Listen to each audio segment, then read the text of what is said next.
All right, so good evening. I will call to order the special meeting of the Common Council for Tuesday, March 7th. Will the clerk please take the attendance roll? Alderman Benyon. Here. Alderman Panis. Absent. He is excused, yes. Alderwoman Forney. Here. Alderwoman McCall. Here. Alderman Robinson. Here. Alderman Anastasia. Here. And President Crawford. Here. First we have a resolution, revisement. Resolution number 4-23 revised, PL number 3-23. That the Common Council as lead agency determines that the War Veterans Park splash pad project is an unlisted action, and that after full review of the short environmental assessment form determines that the project will not result in any significant adverse impacts, and therefore issues a negative declaration in accordance with the New York State Environmental Quality Review Act. Okay, thank you. Thank you, Frank. So this is an updated, we voted on this and passed this resolution just a few weeks ago. It was, after the fact, determined that within the resolution we passed, it stated a 1,000 square foot splash pad, and it's more like 7,000 square foot splash pad. So, in order for us to take this to the next phase, we needed to have the correct footage on this. I believe, Robert, you worked back and forth with Clark Patterson Lee, right? Yes, the original submittal had to do with, when we had 1,000, had to do with before you did the pool and added extra stuff. Right. And it was inaccurate at that time too, so this is the current, according to CPL. So this is just making sure we have the correct square footage on it, is all. Okay, any comments or questions? Seeing none, I'll go ahead and sponsor. Could I get a second, please? Second. Second by Alderman Robinson. Will the clerk please call the roll? Alderman Benyon. Yes. Alderman Panis is absent. Alderwoman Forney. Yes. Alderwoman McCall. Yes. Alderman Robinson. Yes. Alderman Anastasia. Yes. And President Crawford. Yes. Resolution passes 6 ayes, 1 absence. Okay. So nothing else for the special meeting. I'll make a motion to adjourn. Could I get a second? Second. Second by Alderman Benyon. All in favor? Aye. Opposed? Motion carried. We're adjourned.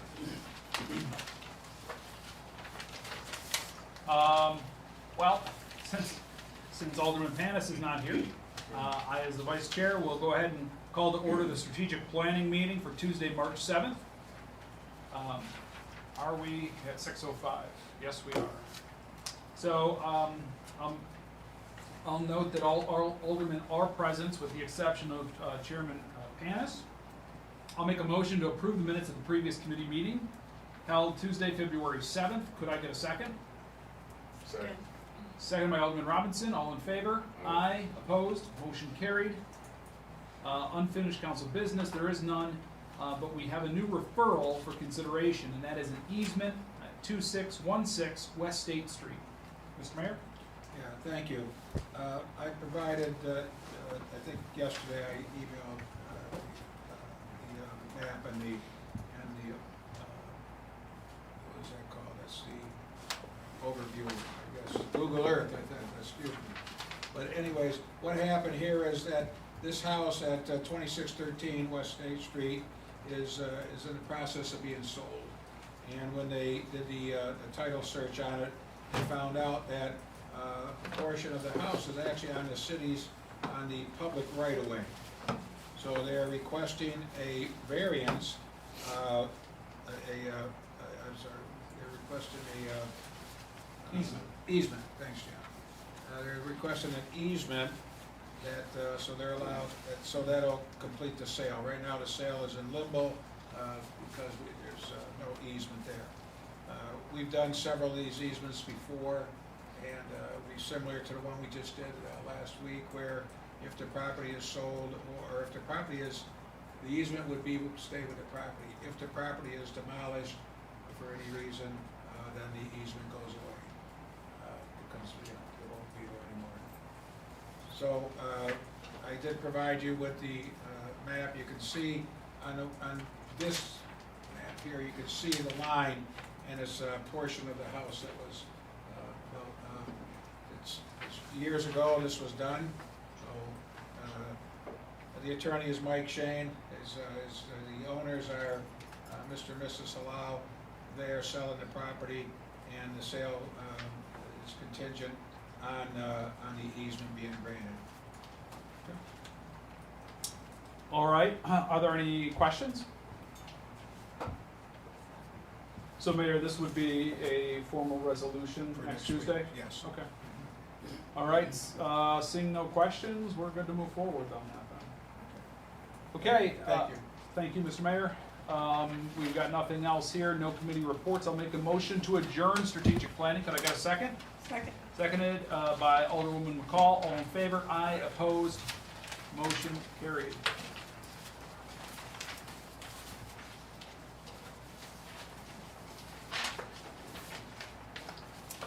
Okay, I'd like to call to order the Finance Committee meeting for Tuesday, March 7th, 2023. Let the record show that all aldermen are present except for Alderman Panis, who was excused. I'll make a motion to approve the minutes from the previous committee meeting. Second. Sorry. Alderwoman Forney. Had to guess there, it was a tie. Unfinished business, we don't have any. New referrals for consideration. The mayor has given us his budget and we're just at a challenging time. We're looking at potentially breaking the tax cap of 2%. So we have some due diligence. He's met with each of his department heads, and they will meet with them to come up with a budget. As the mayor has outlined, that it's a 9.34% increase over the current budget, which will increase our property taxes by 6% if passed as it is. And that would require the council to override the state mandated property tax cap at 2% with, first we would have to pass a local law if we were to do that, and then that would have to pass by 60% or a 5-2 majority. So our budget is set to be, our goal is to approve it by April 15th for June 1st implementation.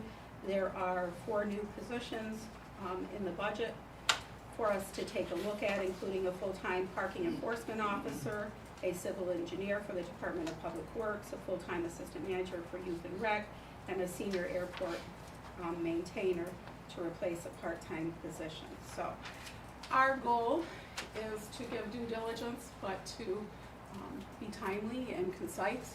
So with that, I think we have up first the city assessor. Yeah.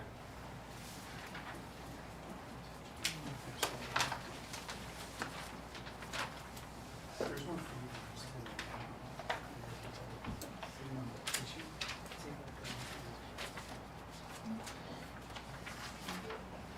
Thank you, David.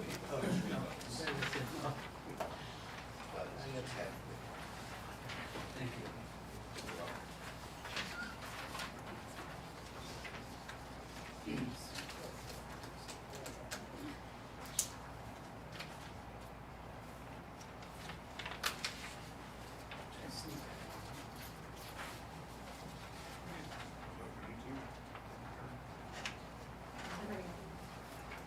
Oh, that was Pam's. You have to be here to get one, if you never get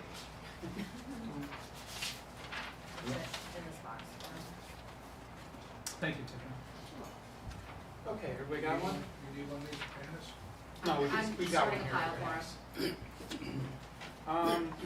So my budget is pretty much the same as last year. The only increases are personal service, and then I had to increase my printing cost by $100 due to the cost of envelopes.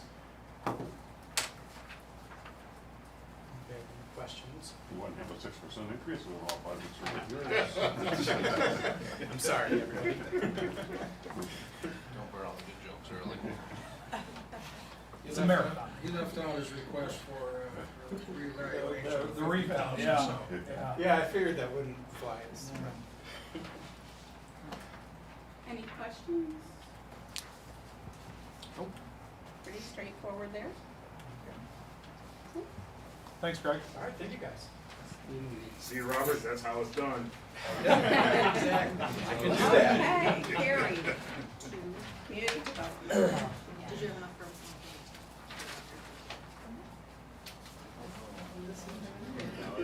Right? I think we gotta see $100 and a few $100,000.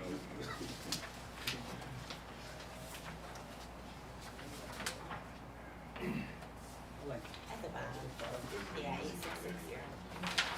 Yeah, thank you. Thank you very much. We'll read through it.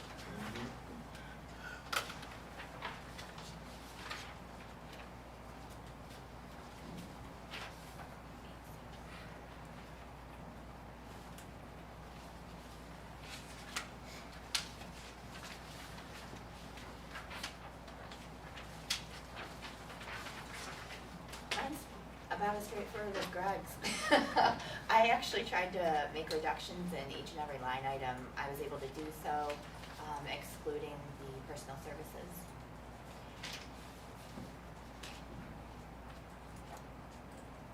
We better run with that before she changes her mind.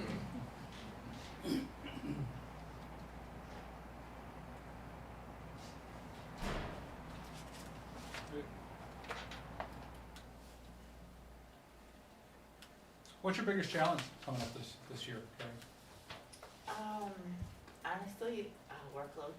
Like, we have so much going on. With the comprehensive plan and everything? Yeah, on top of it, Yeah. yeah, our biennial, audit for, the FTA and OATS, top of all the capital projects and. Okay. And that's sufficient then for what you project for overtime? I'll do my very best. Okay. Questions for Carrie? No? Oh, the only other one, planning board, it's, $2,800 for the annual, 7 members, and a couple $100 in, their training. And it's a mandatory training requirement, they all receive 4 hours a year. So this one used to be with community development, we kind of covered out this year, planning board to have that own line of items now, so. Okay. We've done that with a few different ones this year. We did that with the planning board, the zoning board, you'll see human resources is, it's its own now. And so we're trying to make the budget a lot easier to follow along. Okay. Okay, Thank you. Carrie. thank you. Okay. Let's see, who is up now? Yes. Huh? Yes, he is up now. They're here. Frank did ask for several new desks again this year, but I told him no. So we can move around or? So I not only get smart answers at home, but I come to work. Gaming You chairs. can't buy this these days, it'll hold that postage meter.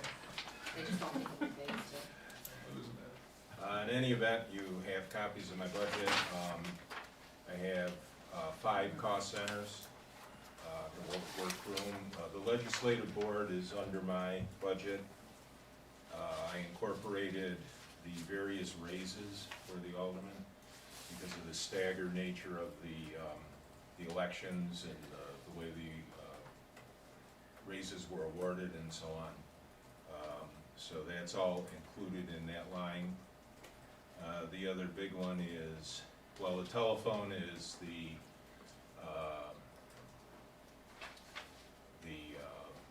cell phones that are gonna be offered to all the aldermen. How much are the cell phones? It's small print, I can't. $32 per phone per month. That's the Verizon estimate, and you get a choice of about 50 different phones to go to.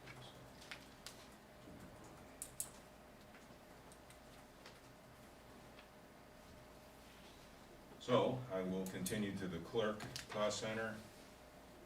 Essentially, it's contractual personal services. We did cut 1,000 out of office supplies, seeing as I don't need any more new desks. And basically that's it. Printing, fee for services is the printer lease agreements for the various apartments in the building. Copier, I'm sorry. There's actually five under lease. The big one is in my office, and most departments use, they have the smaller departments. And there's one in police, one in assessor, one in public works, and the one in my office, and then there's another off-lease one in the fire department that we're going to focus on replacing. That's the oldest one. And postage is for the entire building, with the exception of, I know the question came during the water things, the basic water bill is sent out on a permit, which is not in here. It comes out of Public Works. All of the postage comes out of my office. The court postage is charged back to them on a quarterly basis. And I guess that's the highlights for the clerk. Got a quick question, just, I might have missed it, Frank, what is fee for services again? That's the printer Okay, leases. okay. Copier lease. Copier, Yep, I keep okay. thinking, I'm sorry, copier. Okay, that's the copy. We know what you mean. All right, I got you, thanks. If I may add something too, we also use that line, if we call any outside service to come and look at the copiers or printer, we use that line to bill them, so. Okay. Right, except for data processing stuff. IT has its own.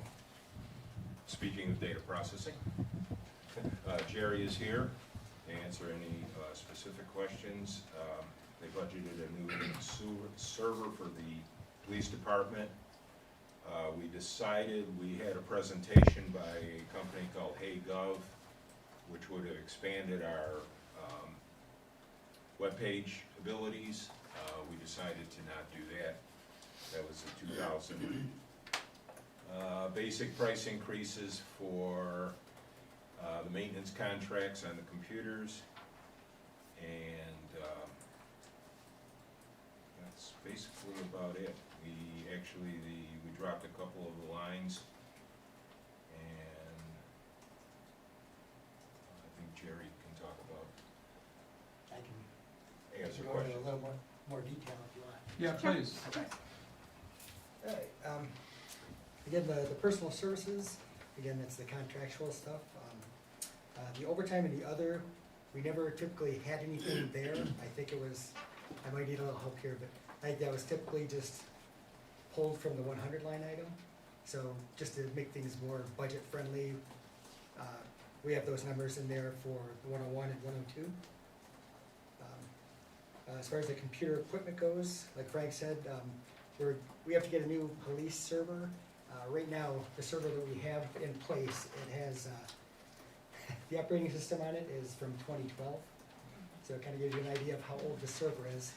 We've expanded it as much as we can, but we're getting to a point now where I'm getting calls from dispatch 3 nights a week where I have to reboot the server to get things to work. So we're looking at getting a new server for that. And the 12,000 includes the police server itself and then the SQL database software that needs to be on it. So that's where the 12,000 is under the 200 line item. 411, the office supplies, we kept the same. Like Frank said, the maintenance contract, we initially had HeyGov in there for last year. But there were some, they expanded it. So when we were actually looking at getting it, instead of being 2,000, they've added all kinds of features, so now it's 7,000. And we just thought for 7,000, for as much use as we'd get out of it, it's probably not really worth the money, so we just took that 2,000 that we would have had in there for that. That's why we have the 2,000 down on the 443 line item. The programming fees, the 9862, that's actually, basically we have our email server.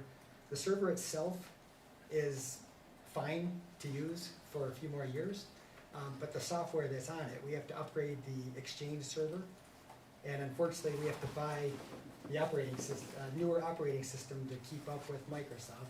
And in addition to the operating system, there's all kinds of licensing things that you have to be aware of. So we have, basically, everything comes out to $19,724. The operating system itself, we want to upgrade to 2022. That's gonna be, $1,069. And then they have what's called licensed CALs, they're user CALs that you have on your servers. And it's a little tricky, but basically anyone that's gonna use that server, like to access their email, they charge you per license for that user on the server, on the operating system itself. And that comes out to $46 per user. And we have approximately 125 users, which comes out to $57.50 for the cost of that. And then in addition to that, we have to upgrade the Exchange software that's on the server. I know this is where you want to pull out your chocolate. But anyway, the Exchange server itself, the software that runs the email, that's another additional cost where we buy a license for that, which is $780. And then on top of that, there's a license fee that you have to have for the user CALs for the Exchange server as well. And that's for the 125 users, it comes out to $97 per user. So that comes out to $12,125. And those all combined, that's $19,724. And we figured, with basically pretty much everyone uses email to some extent. So we broke it down. We figured that 50% of it should go to the general fund, because that's, like the police, fire, they'd all fit under there. So that's why we have that 9872 under the 454. That's to cover the general side of it. And then for our water and sewer, we have 4931 going into each of those, or coming from each of those for the rest of it. And then the last line item, we have travel training. We haven't had a travel training line for a few years now, and we thought we were gonna try to add it back in. And typically, one course costs $2,500 for a lot of the stuff that we do, so. Are those courses done remotely, or are they on site places? I think yes and no. Combination? It's been a few years, yeah, it's Yeah. been a few years since we've actually done any of them, Yeah. but I'm sure with COVID and everything else, I'm sure there is a lot more remote.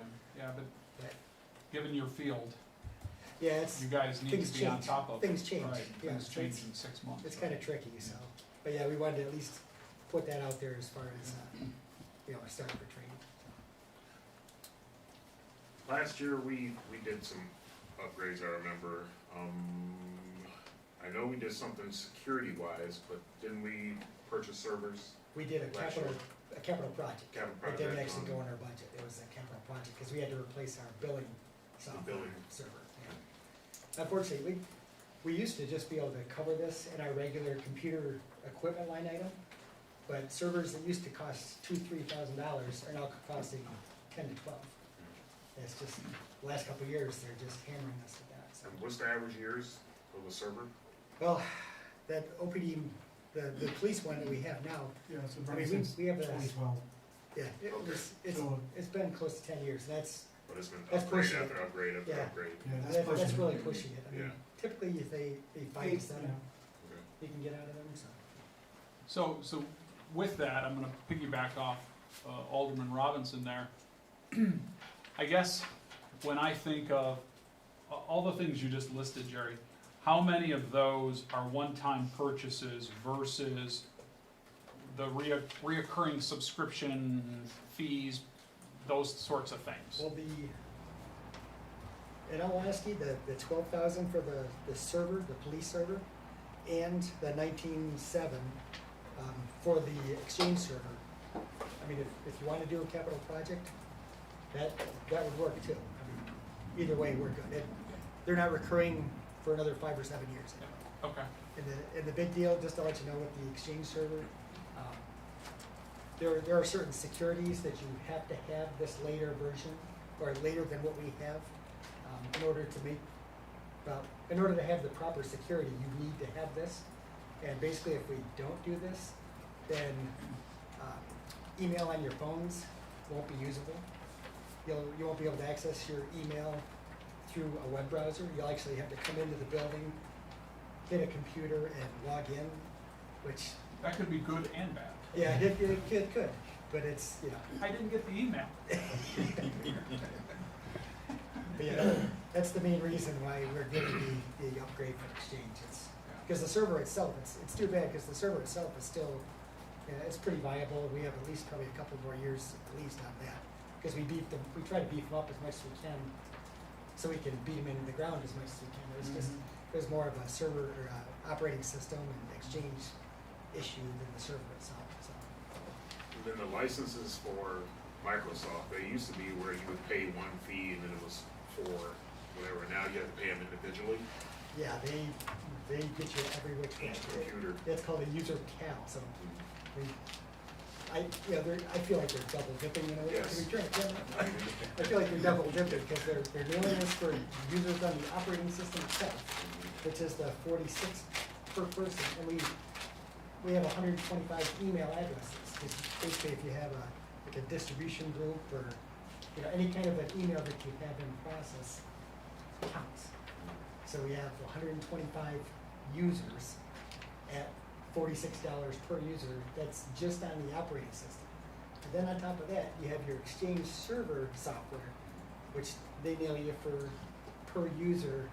That's, like I said, that's almost $100. It's $97 per user for that side. So unfortunately, it's kind of a necessary evil. I mean, you can't get around it, without doing things that you shouldn't be doing. So. They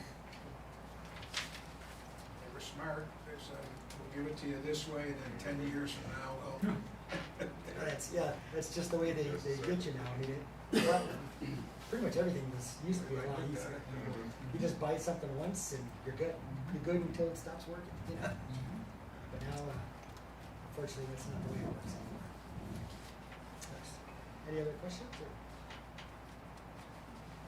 For that police department, would there be any grants available, public safety grants, homeland security grants, or anything for that?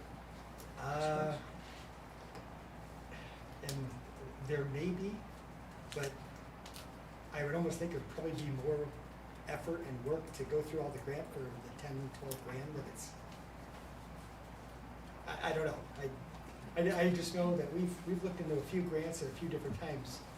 And, you might have a grant for $75,000, $100,000, and by the time you almost have to get consultants to make sure you're doing the grant process, or giving them everything that they want. I'm sure you guys are probably more familiar with this than I am, but we kind of figured it out, and we were looking at this $100,000 grant, and we are going to probably get about 35, 40 out of that by the time we paid for, between consultant work and just our hours of, pushing out everything that they asked for. So it's possible, yes, but I just don't know how plausible it is, I guess. Another follow-up for you, Jerry. How feasible, obviously you spend $10,000 and you get 10 years out of it. It seems like you probably got pretty good bang for your buck there. I know you guys stretch all of that. Is that still the better route to go than doing leasing programs with servers, given how technology changes? I have no idea what would an annual lease program look like. We haven't looked into it, but it's a viable option. To make a lease server every 3 to 5 years. Right, It's sort of like when you did the copiers before. Everybody used to have a printer on every desk. Right. And when I came in, I'm like, well, that's not right. So we put a copier in each floor.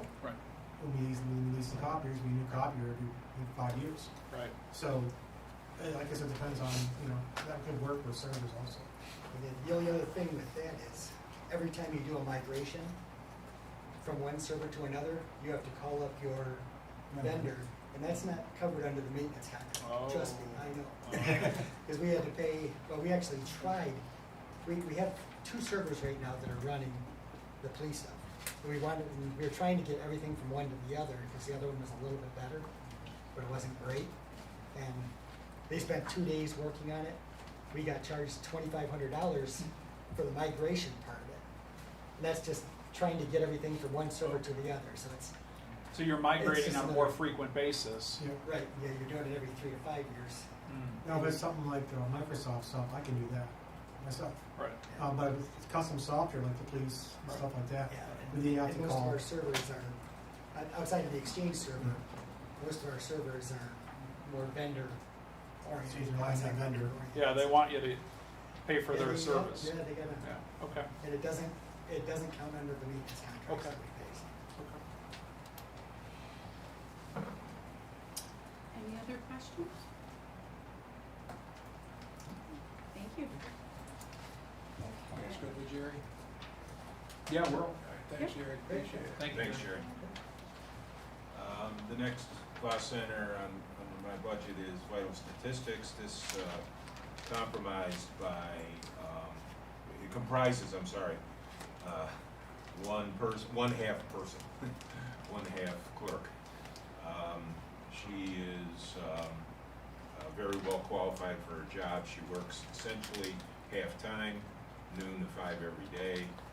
And we maxed out her salary there, but she is non-union, she does not enjoy benefits.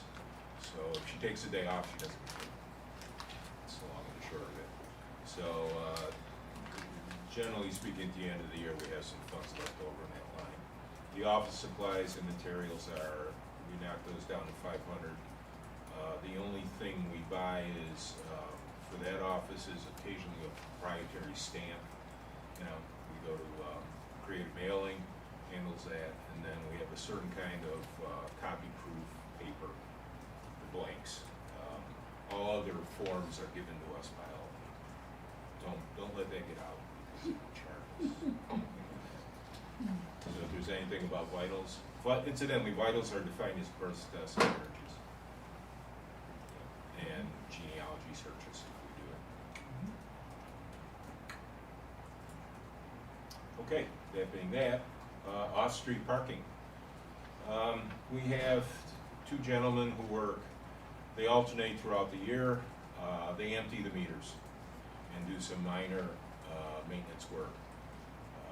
You know, if there's a coin stuck in a slot, they usually dig it out, spray WD-40 all over. Basically, that's it. They're currently at $15 an hour, 2 hours a week, and that basically is your personnel, which we don't have here, but it's about $1,000 a year. Okay.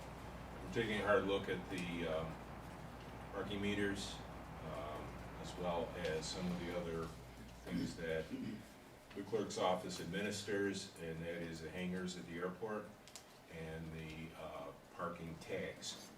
And those 2 compromise about, in revenue, about $82,000 a year, something like that. I can have,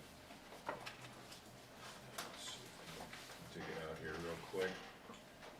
And the tags, this is for January of this year.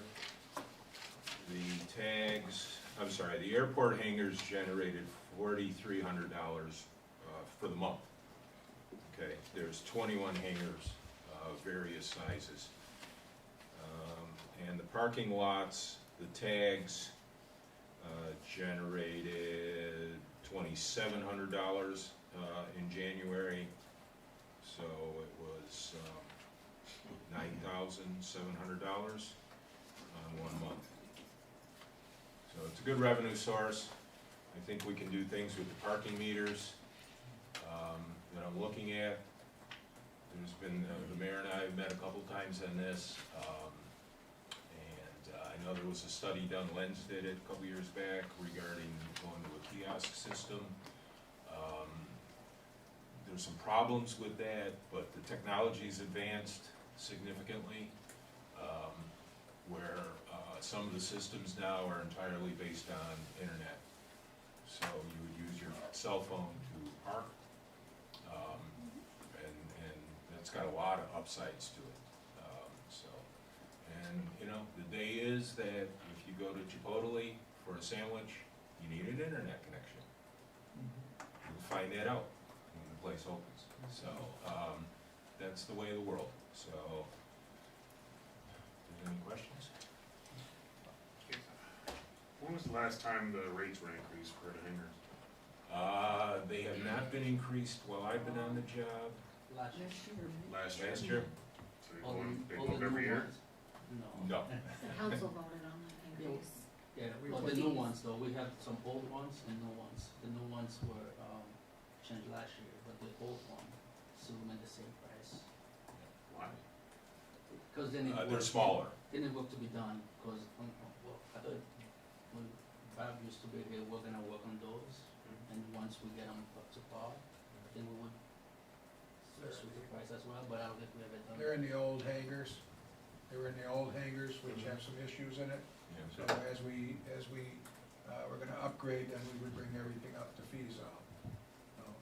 The new hangars, the fees went up last year. We put, if you remember, we put together that fee structure on several different things, and we voted on it as a package to increase the fees on a lot of things. Okay.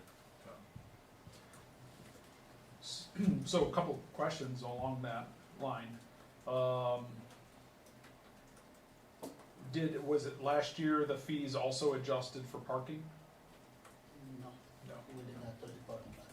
Okay. I mean, we talked about it, but we never did anything. We're gonna, if we can, we're gonna talk about this when we talk about the full-time parking enforcement officer on what we'd like to do. Okay. So if we can talk about that under the police department tomorrow night.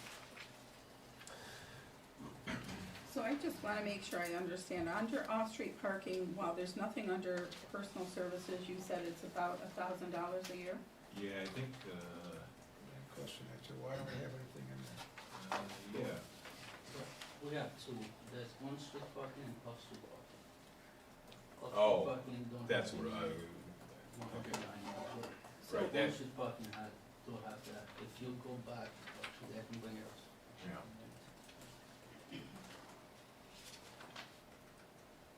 What line item, what is that? 32 and something, the village, just under the police. 32? Yes, right here. 3320, Okay. it's 1,500, for personal service Right. for those two guys. Right. Okay, so that's really what you were talking Yes, about, right? that's right. Not under here, Right. okay.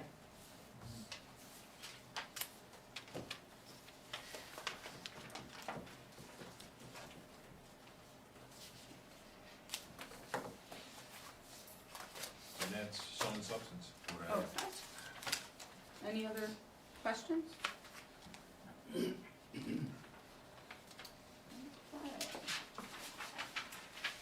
Okay, we are moving along, Mayor. Okay, I don't have a handout, it's pretty, if you, does anybody have your slide? Slide to look back, or? I got it. It's on the screen.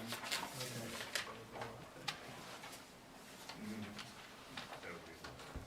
Why don't you, can we turn off a couple of the lights, make it easier to see?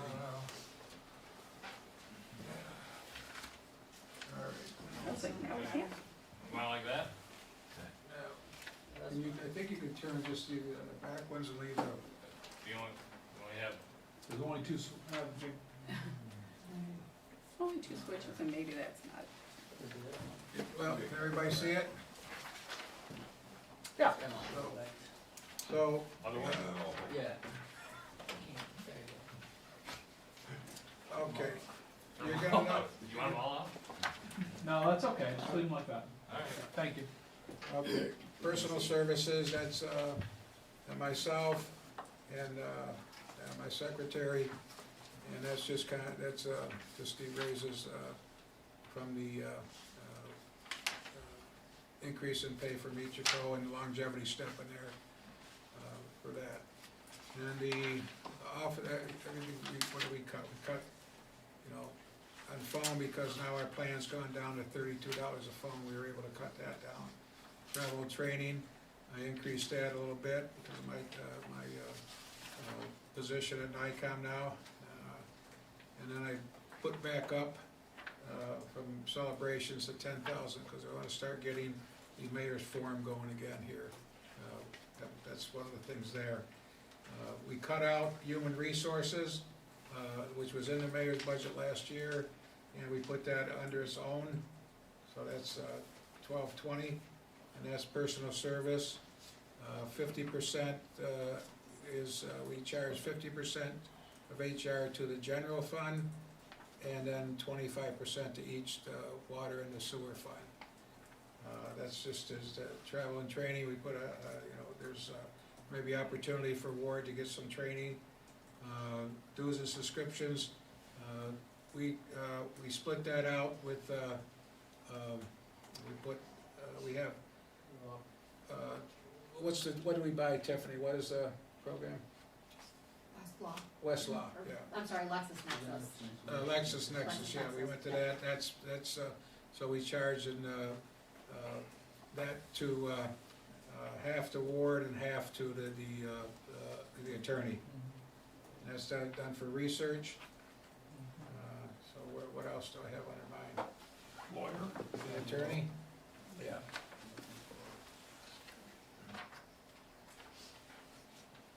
Yeah. Okay, I will do the law. Right here. Okay.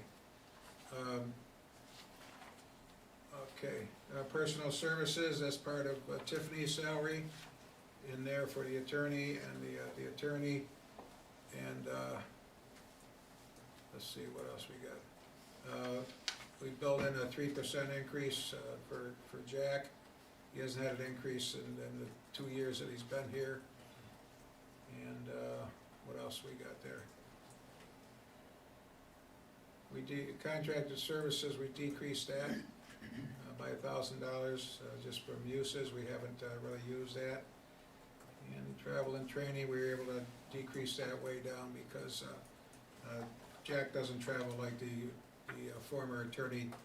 Nick used to go to NICOM and stuff, Jack's not interested in doing that, so we were able to cut that down. So we reduced his by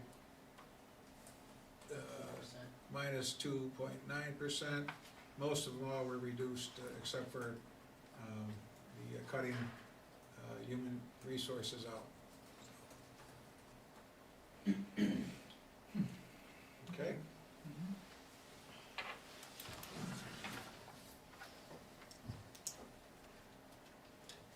I have a question on the city attorney. Jennifer, my wording here. About percentage, how much time does he spend with the city for that income? Hourly, or maybe percentage through the year? I think we base his position on 20 hours a week, is what it was. It was part-time. And there's some weeks he there's 20, other weeks there's not. But then there's weeks that goes way over 20 too, depending on what's going on. He does spend every Thursday morning in city court with the dog complaints and if we have code enforcement, appearance tickets to court, he's on that. And he's been working very diligently on several matters we have going on right now. He's worked on he'll be putting the variance together for that, or the easement together, and different things like that, so. And he's at, he does respond, he responds to all of our needs too. So, what are you proposing, he's getting 62.5 now, and you're proposing a 3% increase? Yes.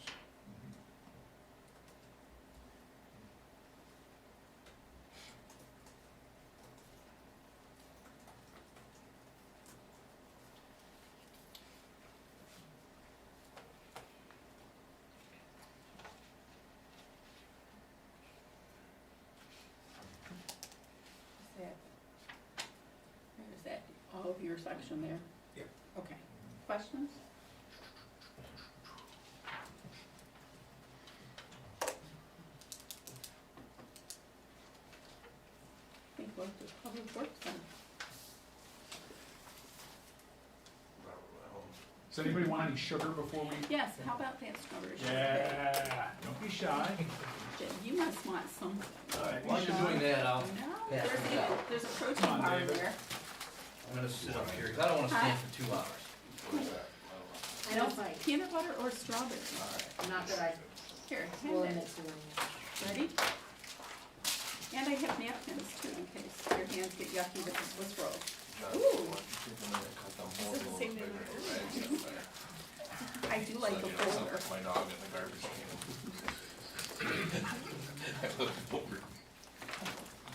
I made the sour one. Have one for the I do right here. head record. That's the record, this is the Janice file. Your predecessor always We have forgot. a protein bar. Oh, we we never have forget. ground nuts. Yes, Vernon, you yell at him, but always Okay. He did Oh, double good. sided. Sonny, you got a candy bar? No, that's a I pain in do. the neck. That's what I need. Contribute to high You know, blood it's just cost. gonna task it here. Perfect. Well, I've had a little change. I'm gonna raise your Like budget percentage spent. 4% just for Do this. you need something before you get These started? binders. Oh, no, thank you. Are you sure? Okay. Never partake. No. Okay. I will leave the whole thing out there. I'm trying to be clear, if you don't have any, I'll eat it all.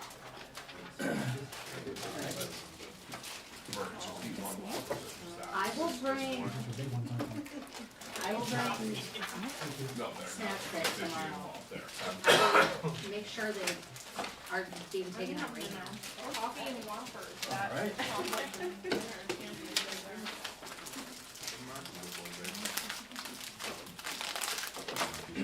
No, Dave, Yeah, that's all. in case anyone's messing with their Swiss roll. Okay. John? Well, all set? Yes, we're ready now.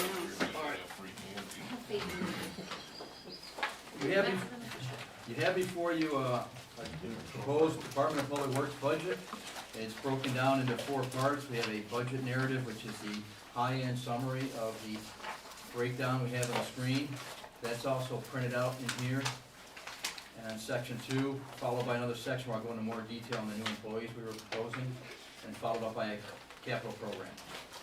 So, guess what we will do is we will start with the overview. You can look on the screen, or I have it here, but we're talking about, within DPW, it amounts to a 9.7% increase.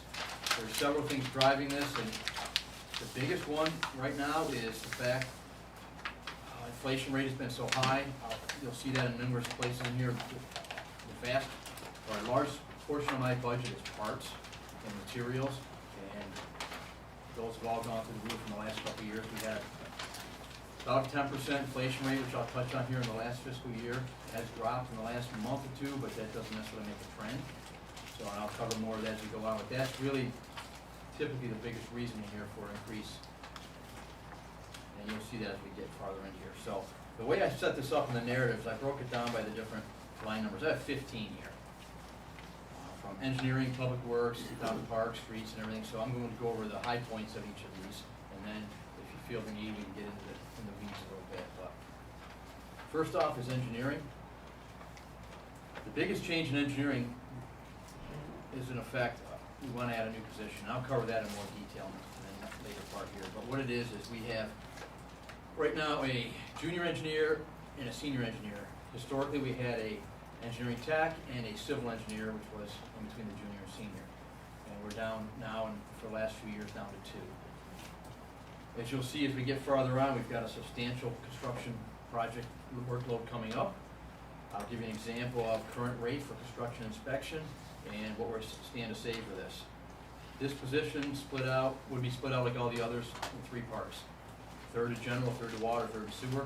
It amounts to just under 20,000 addition to the general fund. So it really isn't that big compared to the benefits you'll see coming up down here. We also have had to tap into our overtime budget extensively, and we're 33% over budget right now. Now granted, that's only 6,000, but that's a reflection of having to have staff in here extra hours to cover all this work that I can't do with only 2 people. We're looking at, for the next 5 years out, all these construction projects total around $21 million. To provide adequate oversight and do our diligence and provide engineering evaluations, make sure stuff is built properly, to be fiscally responsible for the city, we need to have someone on site. Otherwise, you get all kinds of problems, you get change orders, you get cost overruns. We need to have someone on the ground looking at these projects, and that's why we're proposing that. I can get into a lot more detail with that in the next part, and talk about the cost savings that we plan to incur for that. Public Works, we really don't have, the administration end, that's our office. Very modest increase of 0.6%. Minimal inflationary increase on what we're dealing with there, plus we also have, sharpened our pencils to try and cut back on what we're doing in the office here. Not much going on in there. City buildings,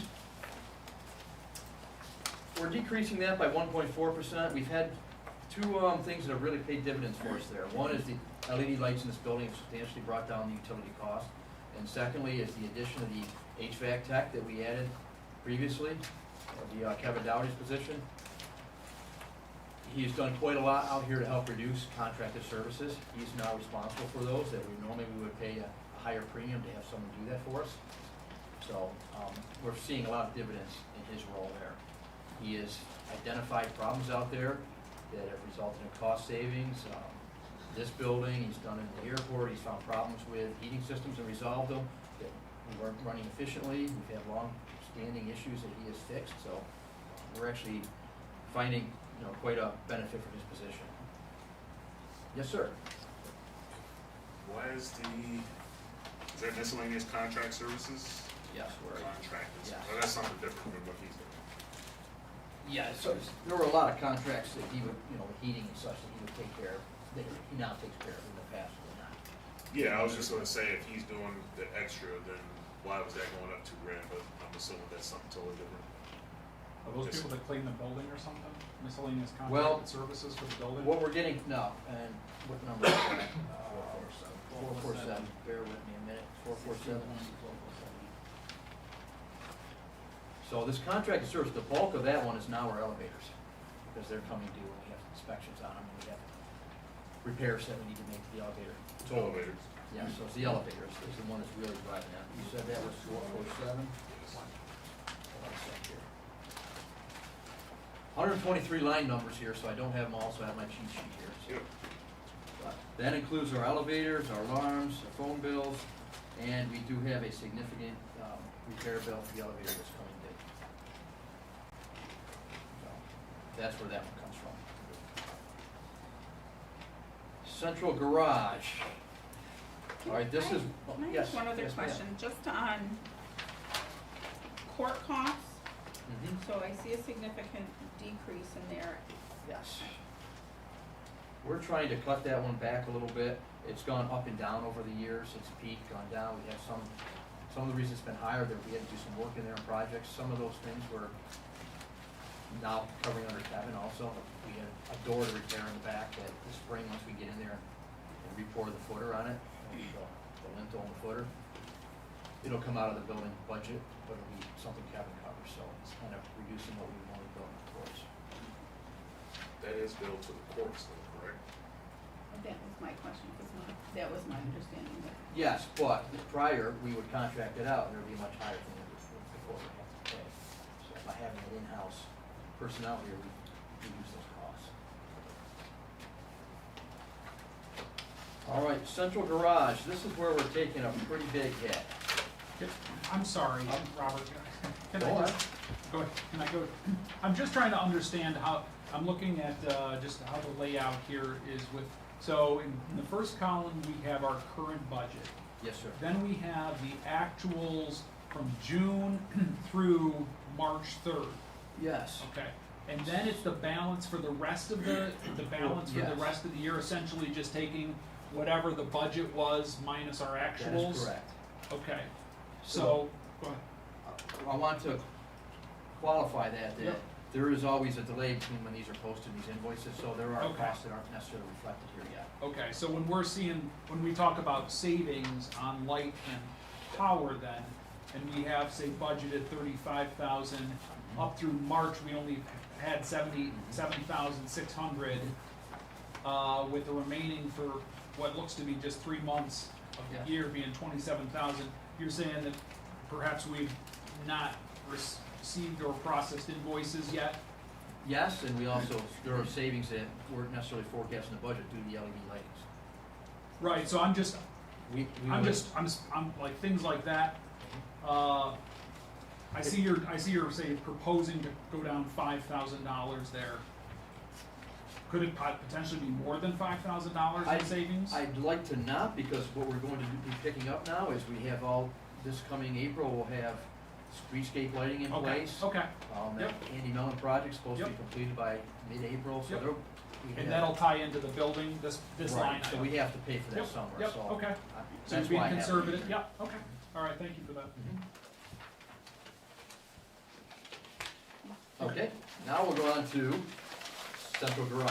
It looked like I was trying to get off of that one, didn't it? All right, this is where we have some of our biggest issues as far as inflation. The bulk of his budget is parts, and when we get them, they're often very expensive. We're seeing about a 10% overall inflation on those. If you look here, we have an overall for central garage of 17%. Now, what's driving part of that, if you look on here, is a dump body for truck number 45. That's a 2015 F550 that is, the dump body's rotted out. That is one of our most versatile trucks. We use it all year long. We use it in the winter for the salt spreader on it. We use it the rest of the year for hauling aggregate. It needs to be replaced. We can't get new vehicles for probably 24 months, 18 to 24 months, the way the situation is right now, so we need to keep that one in service. So that's why that one's up a little bit. If you take that out of the equation, we come in right around, I think I have a breakdown here, 10.3% increase in central garage, which mirrors the inflation index. Not much I can do about it. We need to keep the equipment going. And several of you are on the fleet committee, and you know the issues we're having on trying to get vehicles. So they're aging rapidly, and it's not a linear issue when they age. They start to drop off, prices start to skyrocket on repairs. And for instance, we had one truck this year that had an exhaust issue that ended up costing us, well, it might have been 15,000 to repair it, and we have 6 other trucks in that boat. So as they age, they break more. So I'm up against that with this. Tires, batteries, gas, oil, those have all gone up, and also the parts. But other than that, we've managed to reduce several of the smaller items here. We're doing the best we can with the current supply chain situation and inflation.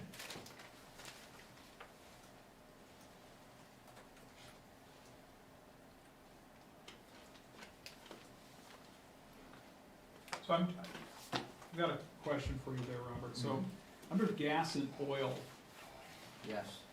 we've got budgeted 135, spent to date 88, remaining for the rest of the year 46. You're asking to increase that $40,000. Yes.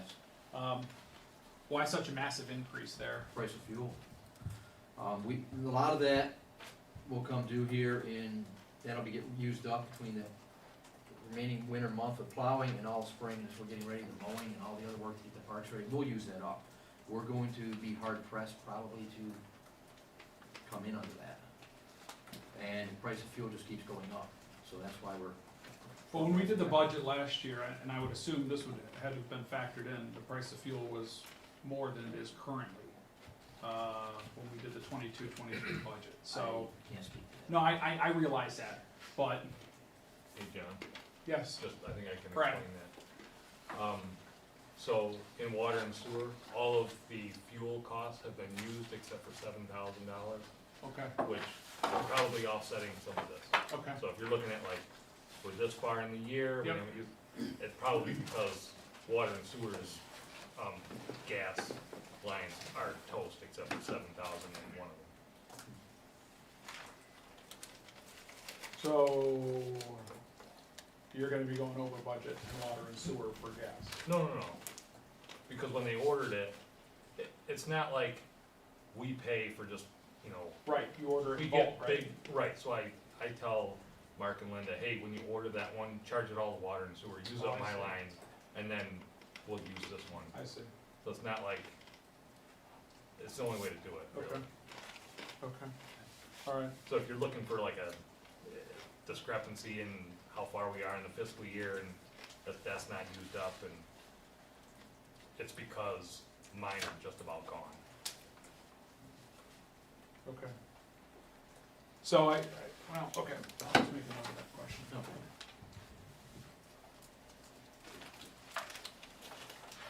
Alright, now we have Central Electric Services. We're looking at an increase of 6.1, and the bulk of that is also materials, but fortunately, we have quite a stockpile, so we thought we could cut back a little on that to kind of offset the higher prices. The 6.1, the biggest items that we are going up on there is we need to replace a lot of the arc flash safety equipment that's required by the National Electric Code and FPA and OSHA/PESH. So that stuff has a life to it, and we need to get more equipment. Each individual electrician must be properly protected when he works on the different stuff we have. And also, there's some, I say minor, but there's necessary building upgrades that we need for safety purposes. There's fire alarm system and egress doors that need to be replaced. So what we're looking at there, those are the two that are going up. We're proposing $4,000 for the alarm and the doors, with us doing a lot of the work. We may have to prioritize which one based on that budget. We can't get them all, but, and $2,000 would be the arc flash equipment that would cover the 3 individuals. You gotta have the proper clothing, it's gotta be flame resistant and whatnot. Hey, Robert, Yes, sir. the personal service line, why does that look Let funny? me talk to you about that. So, we, last minute after we went to print, you don't have that in yours, but there were 5 personal services that we discovered a discrepancy and we had to correct them Okay, with how they were spread out amongst the 3 groups.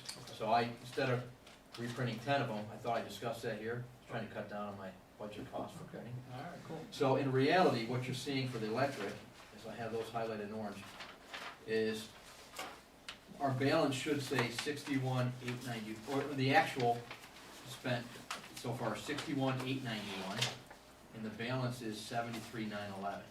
So we are fine with that. Okay. Oh, I'm sorry, I gave you the central garage numbers because that's one of them too. Electric 69,509 is actual.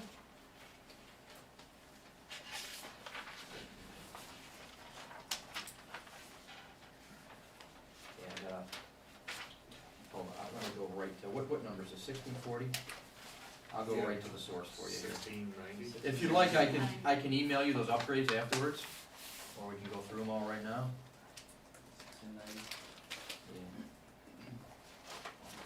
So, 1690, thank you. 1690. I'll go to the one I crossed out. The balance, the year-to-date is, we spent 69,509, and we have 4251 left for electric. The other number I gave you was central garage. We have the same change for engineering, public works, and city building. I can send you those afterwards if you want. Those are the 5 areas where we had a discrepancy that have now been corrected. Thank you. It looked pretty grim. I was a little concerned when we started looking into it, so we're okay now. Fortunately, I think we hurt Brad's budget a little bit by charging them back to him, but my apologies, Brad. Just, can we go back to just the dump body and that seems to be the greatest expenditure for, Yes, right, in terms of the 22.5%? it's a big chunk of that, plus also inflation, but yes. And I'm guessing you've priced out kind of what the. Oh yeah, Mark's very diligent about finding the cheapest thing he can. The problem with those is you have to go with something that's gonna fit on that particular model, so we don't have a lot of choice out there. I mean, there are possibly some various options, but you wanna put a dump body in a Ford, it's hard to find something other than a Ford that fits. There are options, but, and then the availability comes into play too, there's not much available. What does that dump body cost? Is The it- dump body part of that, I believe was, out of that was 19, I think, actually, I'm gonna cheat here, I think it's written on the, somewhere over there. that's for truck number 15.3, Chuck, over there on the right, 45 and 39 are identical. So 15.3 is Yes, what? and I, yes, and But that's not honestly, the total cost, right, Robert? that's the cost of it, yes. Well, then why is it also over the same truck number 39 shows up underwater at 36,955? No, that, it's, Water number 1, dump body truck Right. number 39, 36,955, the same truck number as number 2 under sewer, 15. well, that's not our official budget, that's where, forget about that right now, I don't know why they wrote that there, but it's 15.3 for the dump body. That's, capital project we put. Yes. Request. But, I can tell you here in just a second. So 39 is 15.3, yes, and that's in the sewer. yes, Water is truck 8. yeah, so I'm not sure what that is on the board, Okay. other than, I know on the I right. was asking, you said it's gonna cost the Yes. same, but I was putting the two No, it numbers doesn't, it together. costs the same as number 45 and 39 are the same truck, basically, the same problem. So you get by a little bit better, 45s and, huh? Truck 8 is the big one that. The big blue one? Yeah. Thank you, Robert. Yep, That answers sorry. my question. 45s in rough shape. I wrote it down. All right, well, thank you for having my I'd say sheet notes there. So that gives us about 21,000 of that left for inflation. Yes.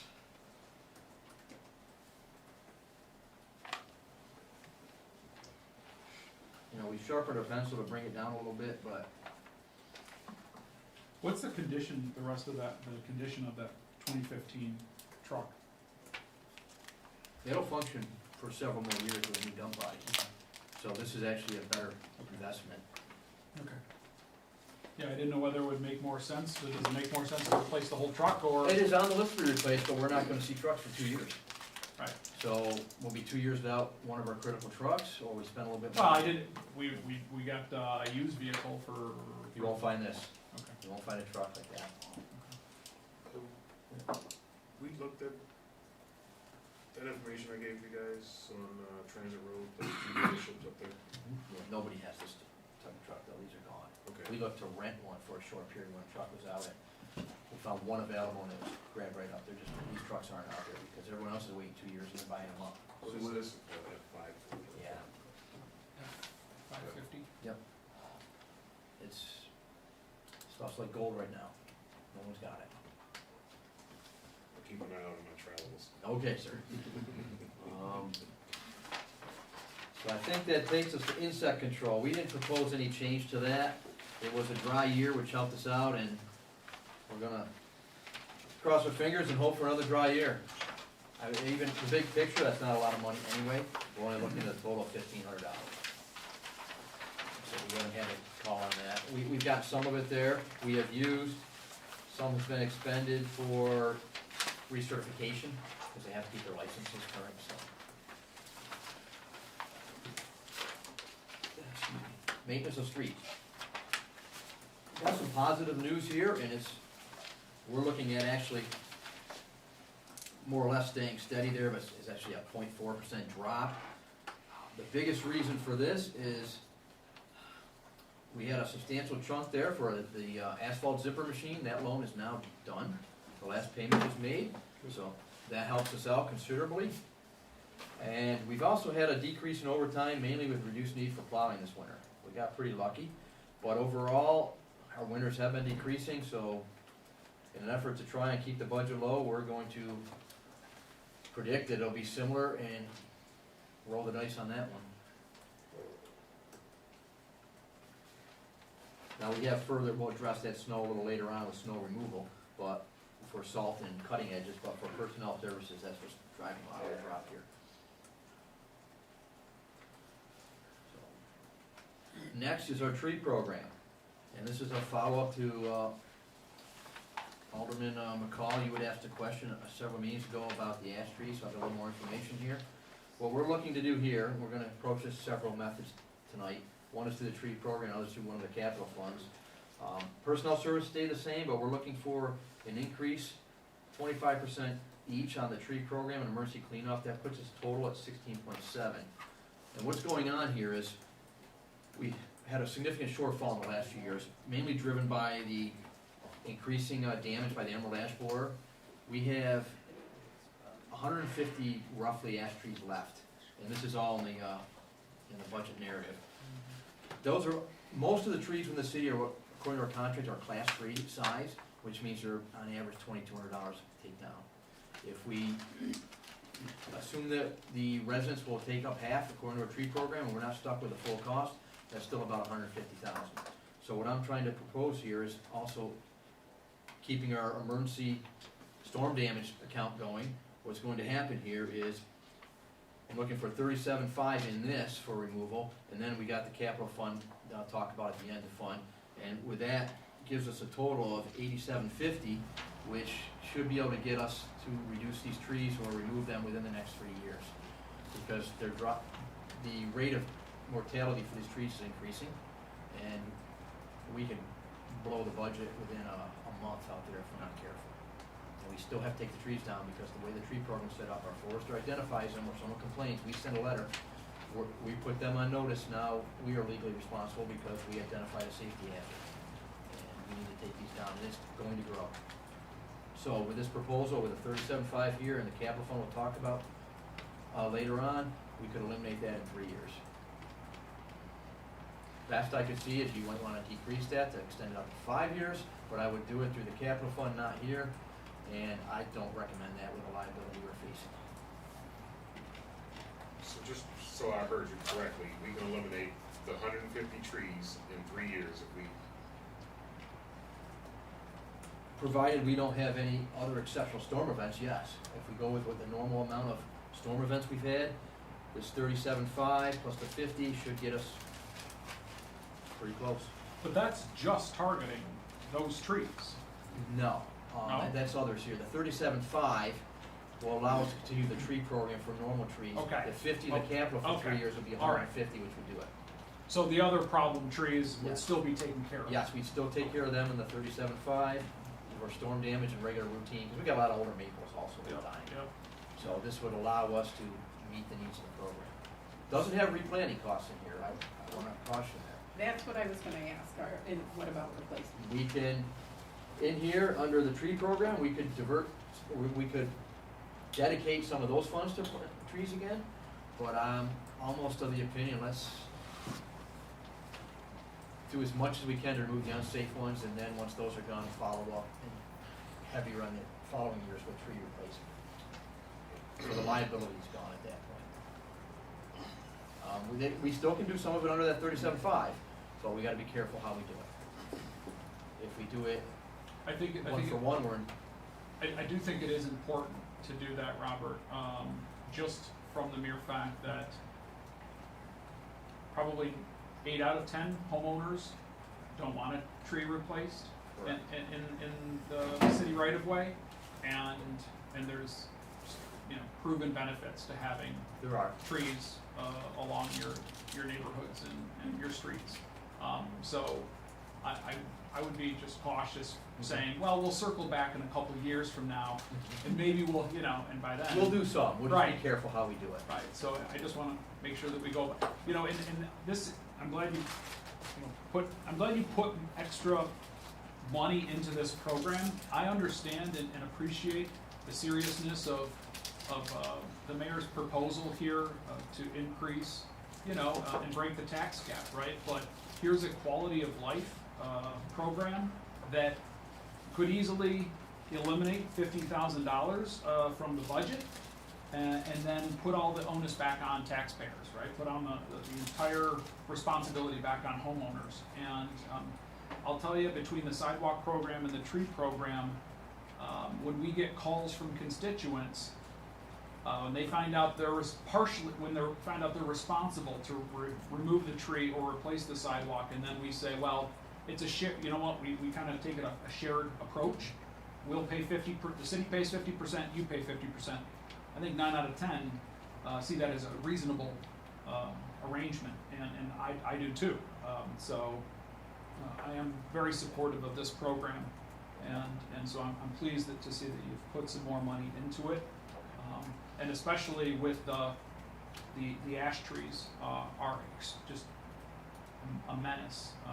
And they make our city look ugly. They do, and we're a Tree City, Yeah. part of the Tree City USA program, so we wanna make sure we can keep that standing, which addresses we gotta address the bad ones and we have to plant new ones. What are we doing with regards to the city forester position? That's in here. Yeah, That's, is Sue Sue is there. still yes. sticking with us? She is, and she's committed, and she's, Yeah, re-energized. okay, because I would hate to, we lost a lot of traction, We did. getting the wrong person in there. Yes. And so it's good to have her back. And she is very happy, and she's Okay. re-energized. Great.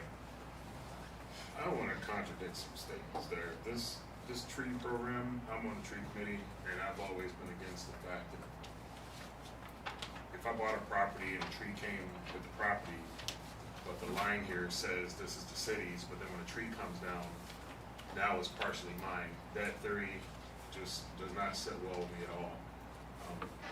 I'm for putting a new tree down if you pull one out, but I think, I don't know, the residents should have some say in whether or not the tree is gonna go there, since they're gonna be responsible for paying half the tree if it has to come back down again. That's just my thinking. I agree with Vernon, just because in the same regard, there's water line intrusions and the city ain't coughing up half of it. When your tree in the subway then intrudes by a water line or sewer line, I don't see the city coughing up half that, that repair. Right. So, To echo Werner, I agree with you too, because my neighbor has a tree that the city planted a few years ago. In the apron of my driveway, it has a nice big crack going all the way across it now, because the city's tree, or the neighbor's tree, one of the 50-50, that tree uprooted and caused my apron to crack right now. And when I asked Coach one time, this was before it was an almond, I said, "Now, is the city responsible to let me repair my apron? Because I had to pay for that cement apron." "Oh, no, the city's not responsible for that. It was your damn tree. That cost it." When did they put that tree in, Dave? Oh, it was 10, 15 years ago, probably. You said a couple of years ago, so I was just No, wondering. just a couple of years ago, my apron cracked. Oh, I see. So I mean, it might be beneficial, at some point in time to have Sue Cooper come in and talk about I think the city forester has implemented a different strategy as far as what are, safe trees that do not damage sidewalks today. And maybe she could provide some insight, Sure. because obviously the city many years back put the wrong types of trees in the subway. And yeah, we see it all the time, right? Destroys sidewalks, destroys water lines, destroys all of that. But I also fear that we lose so much. I think that the costs are greater than the benefits to just eliminate, the requirement to replace those trees that come out. But again, we can have that discussion, I suppose, at a different point in time. Valid. Thank you. All right, 5120 is our maintenance of bridges. Now, we have 10 in there. We still have it left. What that's for, So you see that 10? we do. That's No, that's what we're proposing. We have 10, still. So where I'm going with this is we have 10 in it, hasn't been spent yet. It will be spent at the end of the year. Plus the 75 we're proposing immediately in the new year, we'll use together. We wanna use these to put in at least a temporary repair to Front Street, because that project is probably several years out. Give you a little background here. It says maintenance of bridges, but we're not responsible for any bridge in the city. They're all handled by different agencies, whether it's DOT or whatnot. Or the county, if it's out, where, we have culverts. So bridge is a misnomer, we shouldn't be calling it bridges, we can adjust that in the future, but they're box culverts that are underneath the roads. The one spanning Johnson Brook on Front Street, we looked at the Bridge New York program for it, and it is far exceeded what we could do in it, we were not eligible for the grant. Really? Oh yeah, we ended up being way over. The other one we did do, but this one we kind of blew it out of the water, you gotta replace the whole thing. and that's going on the water because of the two lines underneath, right? Yes. Correct, it's partially. Oh, yeah, that's right. There are some serious issues with sewer and water underneath there, the lines running right through it, potential obstructions, damage, that needs to be replaced. And we can't just patch that together. We would never be able to come in under that threshold if we were to address those. So, down the road, in the next few years, we'll talk about Front Street coming up here, is we'll include that in the reconstruction. In the meantime, there's some issues there. There's a hole up in the deck that goes all the way through. It starts off small at the top and it expands. So we wanna use this money here and at the end of this fiscal year, beginning of next fiscal year, use the two balances to get this taken care of. At least get a patch in there to make sure it stays safe. So that's where that's why that's not spent yet, it'll be spent as we get into the spring. Well, how much would that temporary fix cost? It's a guess right now. We really have to get someone in there and take a hard look at it come spring. We've gotta patch that hole, we've gotta get in there, we've gotta clean up the spalling, you've gotta address the rebar and get a patch in there. If we have to, we're looking at 17.5 here, if it ends up exceeding that, I'll have to be having a conversation with you guys. We'll see where we can get it from somewhere else, but right now I just don't know. But that's why that hasn't been spent yet. It's sitting there, we're kind of holding off on that one. And we can't do any work on it right this time of year. I guess I'm just curious the difference between a patch that's gonna get you through the cost to redoing Front Street compared to the difference that the said bridge grant program would have cost. Don't know, it's off by $1 million. We were never gonna qualify for that. Are there other programs out there that we would qualify for? So that's on us? I just ask because obviously it's a concern. Yeah, that'll be on us. The threshold increases every year, but also the cost of construction is going up every year. So I really don't know if we're really keeping pace. In fact, we got closer to the threshold on the other culvert we're doing. Kingsbrook, we barely got under that one.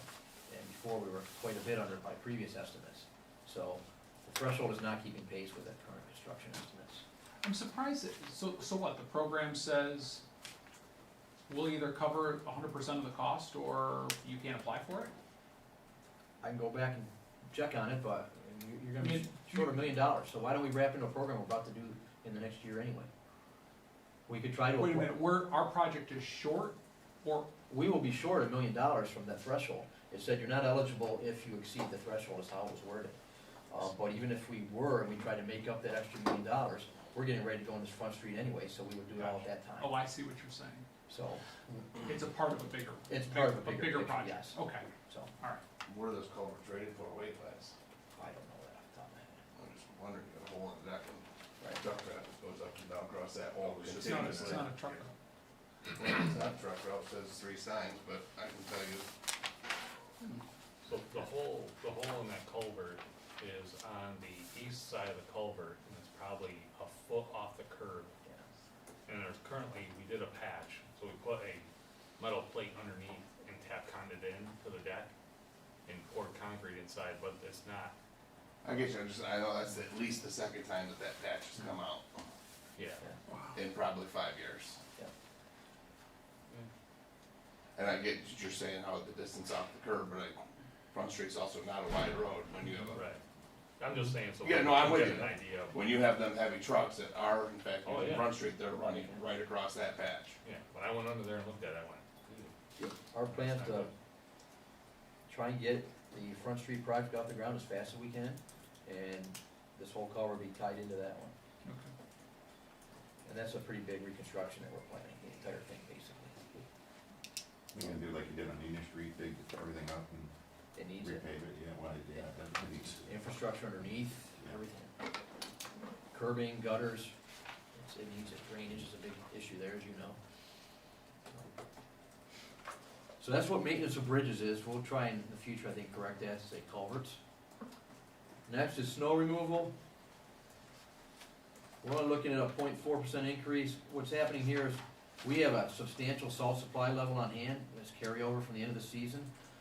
And we had that also last year, so our need for salt is a little lower. On the flip side, our cutting edges for all the plowing equipment have gone up. They've gone up substantially, so those two really kind of cancel each other out, so we're more or less static on snow removal. There's only 2 items under that line number. With the salt storage and stuff, wasn't there supposed to be a salt shed built on Front Street? Yes, I remember that, or am I? we have a slab built there, we have all the parts. It's on hold. the design is incorrect. It doesn't have adequate foundation support, and we never got approval from the DEC to put it that close to the stream. I'm having them take another look at it. We're getting Front Street all cleaned up. We're going to have them come out and inspect it. I'll see if they'll allow us to put it that close. It's right on the edge of the lake, so depends on where they're gonna find the edge of that stream. But there's a high probability we can't put it there. The city spent a lot of money on that cement pad, isn't it, that they were. There's a cement pad there, but I can see alternate uses for that and the blocks down the road, so they won't be wasted. And then we can put the superstructure in a appropriate approved location. So I have to follow up on that. Where do we start to stall now, at the garage? It's still at the garage. There are issues with it structurally. We have safety measures in place. We have the sidewalk closed behind it. No one's allowed underneath the footprint, the overhead footprint of it. And the only time you can be there is when you're in a vehicle with the rocks on the top, in case there is something wrong with it, but it needs to be changed. There's a very short design life for a wooden structure for salt without fasteners. They don't last very long. So we're moving ahead with the alternate and that plan this year. There were some flaws. Can you just give me just a little bit more information on the hydraulics and the cutting edges? Mhm. Is that blades, are we talking about? Yes, those are cutting edge blades. Is that gonna be the ones that are going to fold up closer so that when the new streetscape project down? These are not the plow itself, there's, Okay. the plow has a cutting edge in the bottom, so you don't, as you wear it and use it, that wearing surface it's a sacrificial blade, that we don't have to change out the entire plow. But you can flip them upside down and you can use them for a little bit more, but they're at the point where they have to be changed out every year. And we haven't really spent, we still got a fair amount left in them, because we've gotta make up the difference after this winter. We spent some going into winter, now we gotta spend some more at the end. Because you have a lead time on those. If you don't order them now, you try to order them in September, you're in trouble. Okay, I've got a quick question. yes, sir. Is it feasible to get salt out of the brine water? A desalinization plant? Yeah. That'll cost more than all your city facilities combined, more than likely. It would Sewer, be- water, airport, We'll sacrifice the airport. we can't. We're locked into with these grants, we have to retain Yes, ownership. we are. No. Yes, we are. So, and they can't use, they're limited, they can put sand up there, but not salt. Sand up where? Your work. Um, Can't use salt. Oh, really? FAA regulations. Okay, the next one, street lighting, what you see there, you really can't put, you gotta disregard those numbers there, because maybe Lance can explain this a little bit better, but what we've got is, let me cover the parts that I can cover easily. Repairs to equipment and utility poles, we're gonna drop that down. We have a lot of the equipment and we have a stockpile of poles, so we're looking to drop a 10% decrease in repairs to equipment, and we're looking to stay zero at poles, because we have a stockpile that should, at this point, cover us. The problem here is the street lighting and the BQ energy, and that is more of I think a bookkeeping shuffle here when we bring in the money, the credits from the solar, and then we charge this account. That should be a net wash, pretty much, right? It should be, but So, we're not incurring a tremendous cost here, that's not really accurate what you're seeing there. That's a bookkeeping issue. well, that's something we will have to sit down with BQ Energy to find out exactly what that thing entails, because when it was set up, I had no idea, actually I still don't know what it is. Me and we should have a sit down at some point to BQ to see how the program works itself. I did ask my predecessor, I didn't get much info on that. Apparently we should get a check at the end of each year to cover the cost, but I haven't seen it since I've been here, so. No, we shouldn't be getting a check. Everything, the contract, everything we do with the solar farm is net metering credits. So we should be receiving credits on all our energy bills. And that offsets the street lighting bill. Well, if that's where we're applying it. That's historically what the intent was. We had to set up X number of accounts with, it's not BQN, it's Homer a day, Homer. yeah. And what we're finding is that we can't find where our credits are, so we've gotta get with them and have them go over it with us. We receive, the soundbite when we took on the program was about $90,000 a year in net metering credits. We are close to that, but it's how they're being applied. So, Lens has we gotta sit down with them, well, it would be BQ Energy, because their Homer Day is part of that, but figure out how they're being applied. They've been applied to different accounts, but they're not showing up on our budget sheets. So that's what we're trying to do, is figure out how we're gonna show them up on the budget sheets. The credit, where we're gonna apply them, and how we're showing them up. So we're not really showing a 104% increase there, that's just, we don't have the credits in there, so until we have further information, I would, all honesty, disregard that number there. That's based on not having those credits. Can I schedule a follow-up with you on that? Yes. Lens, I'd like to follow up with you and the mayor on that. Right, because that's $135,000, right, in that line, that 104% that we're saying kind of disregard, trying to, Well, right? I don't know if we're saying disregard, or we just said we gotta get it figured out Okay. properly. That could be potentially reduced down to, what, 45,000 instead of 135,000 with that 90,000 credit. That could be anything, it could be zero, it could be, I just don't know. If we reduce down to nothing, we just don't have that information at this time. Okay. The next big one is the airport. We're looking at only an increase of 25% here. What I'm also looking at, and you'll see it, we're getting to it real quickly here, is the personnel staffing changes. What we're looking to do is, we have 6 part-time staff up there, and really no one watching the farm, so to speak. We wanna go eliminate 4 of the part-times, go with a full-time, and 2 part-times. We can manage those hours, we can, and you'll see there's a presentation later on about it. There are 6 part-times, and we have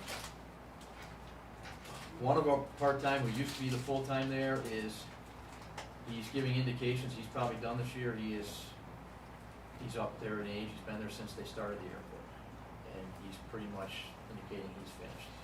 So go to 1 and 1. We wanna go to 1 full-time, 2 part-time. There's a whole bunch of stuff in here, you've got it all written down. It says 4 part-time. Yes, we wanna reduce that. Did I write that incorrectly? So the biggest proposed change to this There's a line is the reduction of reduction of 4. Yeah, we wanna reduce 4 of them. There's 6 there. Yeah, that's what perhaps I didn't explain that well. We wanna go from 6 to 2 and add the full-timer, replace those 4. And you'll see, and I'll cover that in much more depth here in a minute. In fact, all this information here, I would like to really defer it till then, because otherwise I'll say it twice, and I have all the slides to back it up. Okay. But this is the only, we have 3 high-dollar facilities here: sewer, water, and airport. And this one, as you see, the investment capital costs here are over $12 million. We have nothing else in the city of this value where we have part-time workers in charge of it. And it's really, some issues have come up because of it, and I'll talk about them here further on. But other than that, everything else on that one's pretty much even. I've added in here, where is it? And it's not a lot. I've added $500 back in. I don't have any for personal protective equipment. I think we dropped that last year. We've got workers up there mowing, plowing, maintenance, and they've gotta have gloves, they've gotta have cold weather gear, that sort of thing when they're out there plowing. So I put 500 back in. That's really the only addition I've added up in staff. And again, I'll cover airport in detail in a few minutes. Can I just, so, I don't know if you're gonna touch on this, Robert. The fuel, is there a set margin, so as fuel prices go up and down, prices automatically change at the airport too? Or does aviation fuel, is that different? We set the prices. We set the Yes, price? do. Yes. and it does change, so we do. move Okay, that so down. occasionally it does Yes, it does. change. Amber's got the, she maintains that, and Okay. it is adjustable. Okay. I didn't know if that was We do- something that council has to pass, like we do other fees? No, we've That- been adjustable with that one. Okay. I think the council years ago did pass that, depended on the rate The market. fluctuation, yeah, the market, Okay. yeah. We make a good profit, I'll talk about Okay. revenue generation, Okay. but we also, is an effort to try and bring people in, we are a little bit lower than other areas, and it's paid off. Yep, okay. But we'll have a lot more in the airport in a few minutes. Am I over my 5 minutes yet? I think 3.5. Okay, all right. Parks and maintenance, we're looking at an overall increase of 6.8. Problem with parks and maintenance is line 447 was inadvertently deleted last year, and we had to put that back in and cover that from another line number. I'm not sure what happened there. That was our waste pickup in all the parks through Casella. We had to grab that money from somewhere else and put it back in. So that's the main reason that this has gone up again. I can't speak to why it was dropped, but we got scrambling and realized we had to take our garbage out of the parks. So I put it back in. So that's why it's going up. I don't have an answer for that, why. Is it the sellers with it? Yes, but we gotta pay it.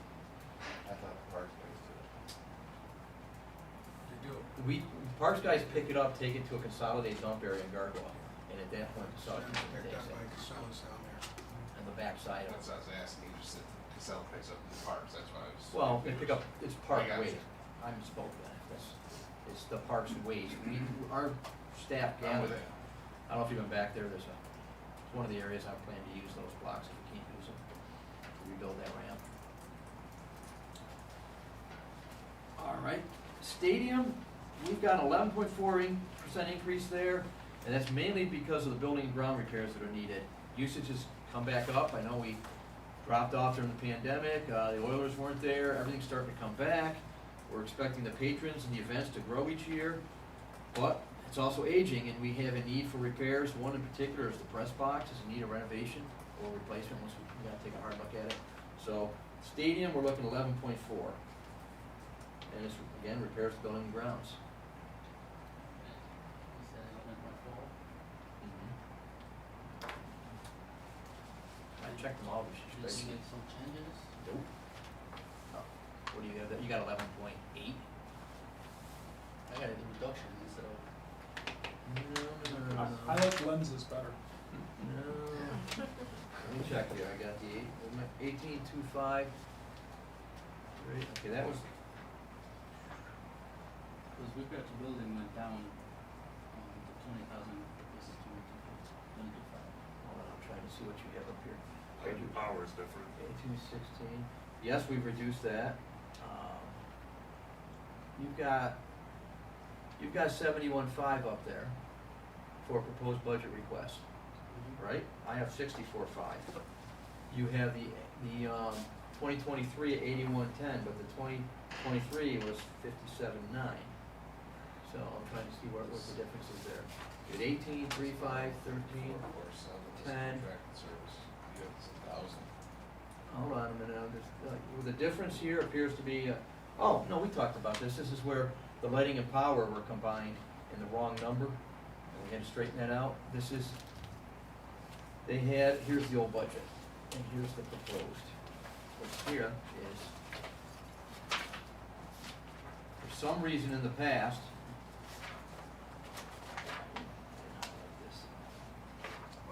what number is this? This is, 447. no, 71, 7210. So, here's the problem. 7210 had 425 light and power, when in fact, light and power was 422 and 425 is heating. So I split them back out, I think we talked the other day about that. Because they were somehow combined and cost wasn't being picked up anywhere. So this is what it should be up on the screen. We still have to pay heating and we still have to pay the light. In fact, I'm being a little, What's the miscellaneous contract? 447, hold on a minute. 447, what we have charged to that one has been, So 30 on 5, but here it says 1. Yeah. hold on, I gotta find out what it is. 447, Dr. Greenlaw, what's that? Dr. Greenlaw? Oh, we do that ourselves. So we're looking at dropping that off. We've had, to date, on 447, we haven't spent anything on it. So you done that to one time? Yes, we did, to cover, we have certain items we have to do at a minimum, fire extinguisher inspections, things like that. So we dropped it down to that to cover the bare minimum. So a couple questions that you've included here. So one is a capital outlay, a stage project. Yep, we had money left there to talk about doing some modifications to the stage and the location up there. That's out in the far, is that where that'd be, left field? Center field? Now, is that money that would, so that's for a stage project, but is there additional money that you Yes, talked about doing press box. press box? Yes, and I believe what do we have, Mayor, was from the Mignano Trust? Is that what that was? I'll be talking to you guys about a plan. Okay, So, all right. yeah, we'll have All more. right, so that's not, Yeah. More to come on that. those are two separate things. Yes. Yes. Okay. Okay. All right. The last of the individual line numbers is landfill monitoring. There's no increase plan because that's set by contract and we're locked in for that right now, so we don't, I believe that'll be up the following year, but we don't have an increase in that right now. So we don't have to worry about that this year. That landfill is up at the airport. Yes, for those of you who don't know that, it's up. It's up at the airport. We've been monitoring it for, I don't know how many years now, but we're mandated to monitor it every year. And most recently, we've had to do some additional monitoring. Yeah, for PFAS and PFAS, it's a It keeps- forever chemical. They change, the state health department or DEC, they change, seems like every year they add different things they gotta monitor for. Right. That dump was up there, the city used it to dump their garbage in many years ago, and, it's our responsibility. We also collect the leachate and that's taken down to the plant. And so, we own it, perpetuity. Also, same as the airport, so. So we have three capital funds I've got here that I wanna talk to you about. One was the sidewalk replacement program. That rebate program has proven to be a huge success. We actually have a waiting list for it. We've had to tell people can't do anything this year with it until, see next year if we get funded again. We had 30,000 last year, we've exhausted that. We used up all that 30, and I'd like to continue at that rate. Right now, we've got 4 people who have applied, and we know there's other people that said reapply. So, I would like the council to fund that for 30. The tree removal, we already talked about that, this is the other 50. In addition to the 37.5, this is the 50 I'm looking to do for 3 years, so we've already touched on the trees. And lastly, is these capital funds is 223, the Allegheny River Canoe and Kayak launch. We had 90,000 from the county. At one point in the last couple of years, a decision was made to move the location. It's a better location, unfortunately, you can't get to the river, so to put in a compliant ADA ramp and access for it, so we have to meet accessibility standards, we're looking for another 150,000. We've reached out, the county, because we didn't use it, we lost the grant with the county. We reached back out to them, and I put in for another grant of 150,000, so we're waiting to hear from them on that, so. If we get it, we won't need as much here. But Yeah, that would be great. I hope they come through for us. I'm planning on the worst case that they give us what we had. I just don't know. Where are we planning to move We got it? lots. It is now down on No. in South Olean, it's just past that water building, correct? Is that what it is there? Yeah, right, The where the old- existing boats lot, launch is Napoleon's. now, but going Yeah. upstream a little bit, we'll bank that off, and that's where the ramp will go. So we'll make it, it'll be a handicap accessible ramp, so we need to have some area. We have to keep, part of that launch open for, fire department boats. You go in there, that's where they would launch from in the event of a rescue or an emergency if they had to get in the river. And we're gonna do some type of, something for ADA Yes. compliance Yes, to get down yep. to. Yeah, it's an approach ramp that takes them down at the And 1201, so. what happened there was, we had it all designed, and we had the ramp ordered, and the company went out of business. And then it sold, and by the time we were able to get back in contact with them and get another look at their ramps again, it went up quite as significantly. And this was supposed to be done 2 years ago. And the original site was on Eastwood, Riverside Drive, over by Pump Station, what's that one over there? You know the number over Where there? Camry's meet. By Camry's. Oh, by, Yeah. that's 13. Yeah, and then it was deemed that wasn't the best place to put it. So we lost half a year there, and then we started doing the design at the boat launch.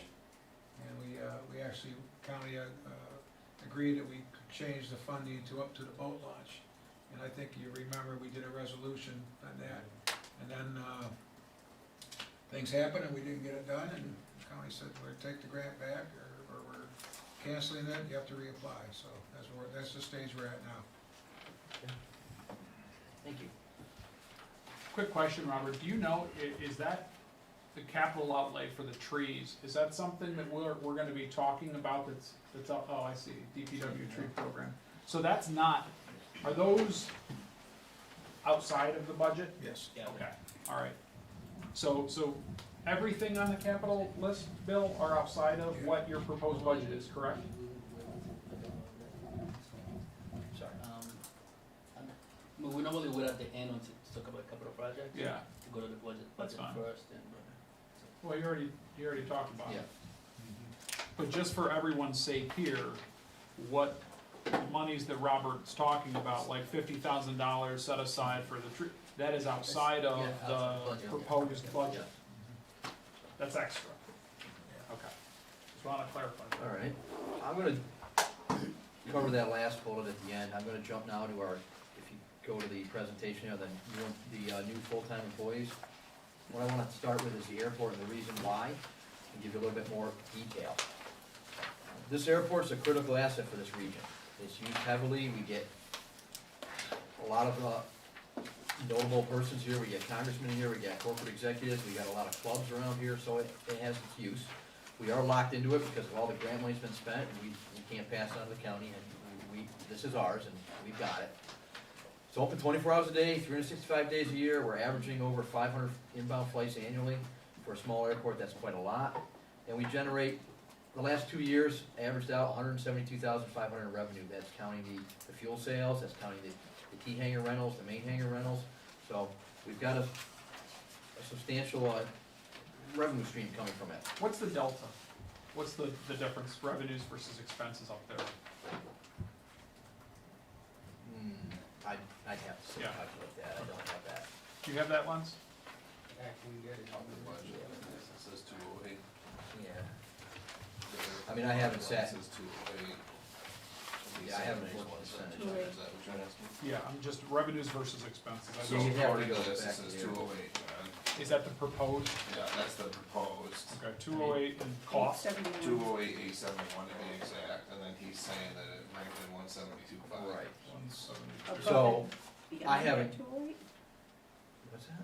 Above and beyond that? No, he's saying that's what the annual revenue is, so Okay. to John's So we're question. kind of that at a would be the deficit. difference. I haven't compared the two. Okay.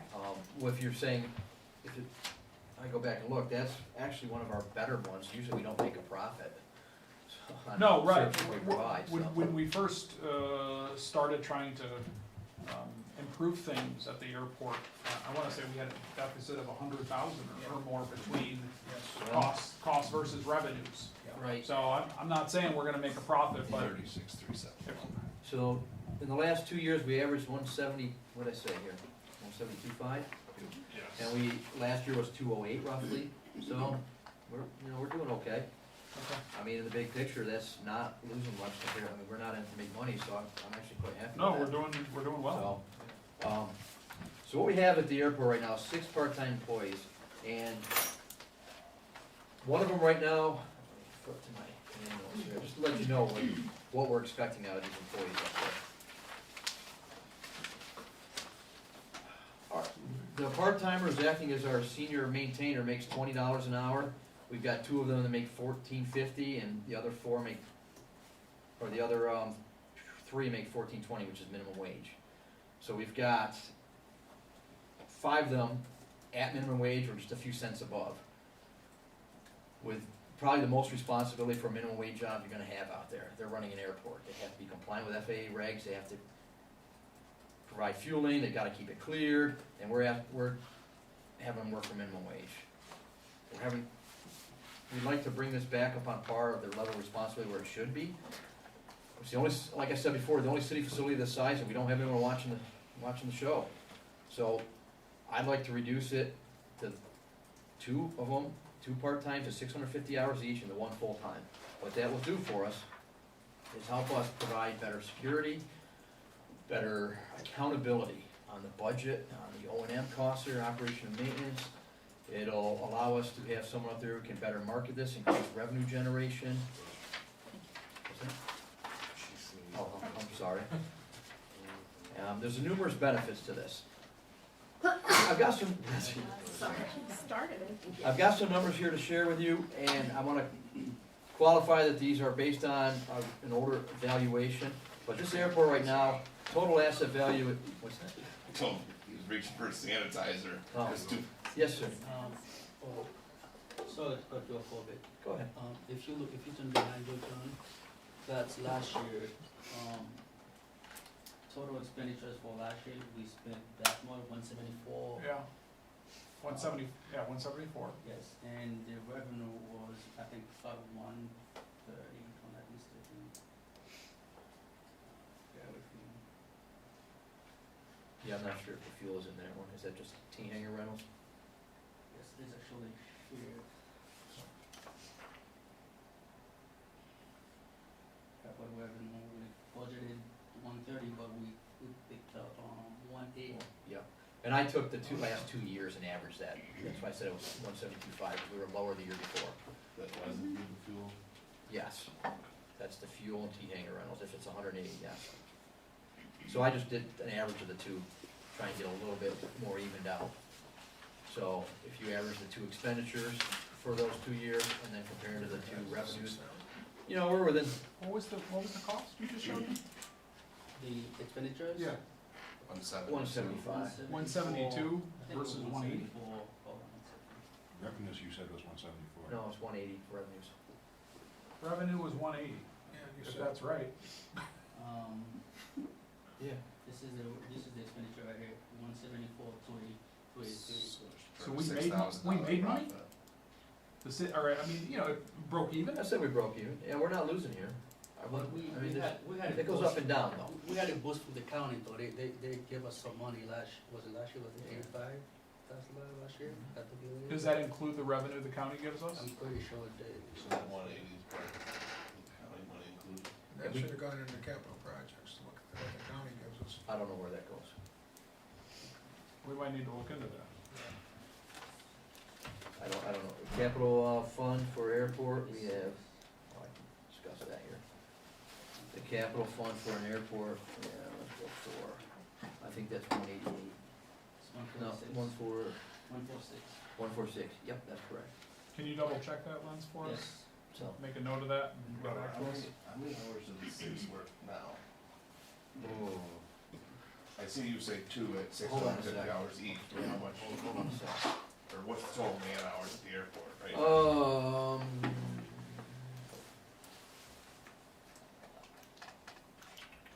This is the projected one, not the current one. I don't have that, I just have this projected one. I don't have it, I'd have to get that for you. Do you know by chance how many hours a week the full-time will be working? 40 hours.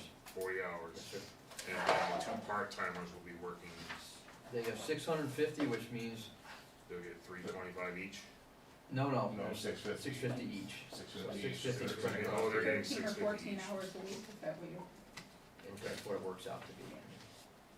And that's still gonna give us there's no vacation, no, We've got full coverage, they can cover vacation for the full-timer, that's certainly something we can easily make that up for those 2. So that 3380 total man hours that you're projecting covers the 2080 for the full-time and the 1300. Yeah, we can do it. What are the hours that we staff it up there? Hours of the day? Regular workday hours. After hours, if you land there, you have to log in and such, but we don't have anyone there. I'm not proposing someone overnight, but we work regular hours. If But there's then a snow somebody on event, they're in early. Somebody on the weekend or no? Yeah. Yeah. So someone can land there and no one need it? Absolutely. They can land in the middle of the night. You have to have them open, you can't close them.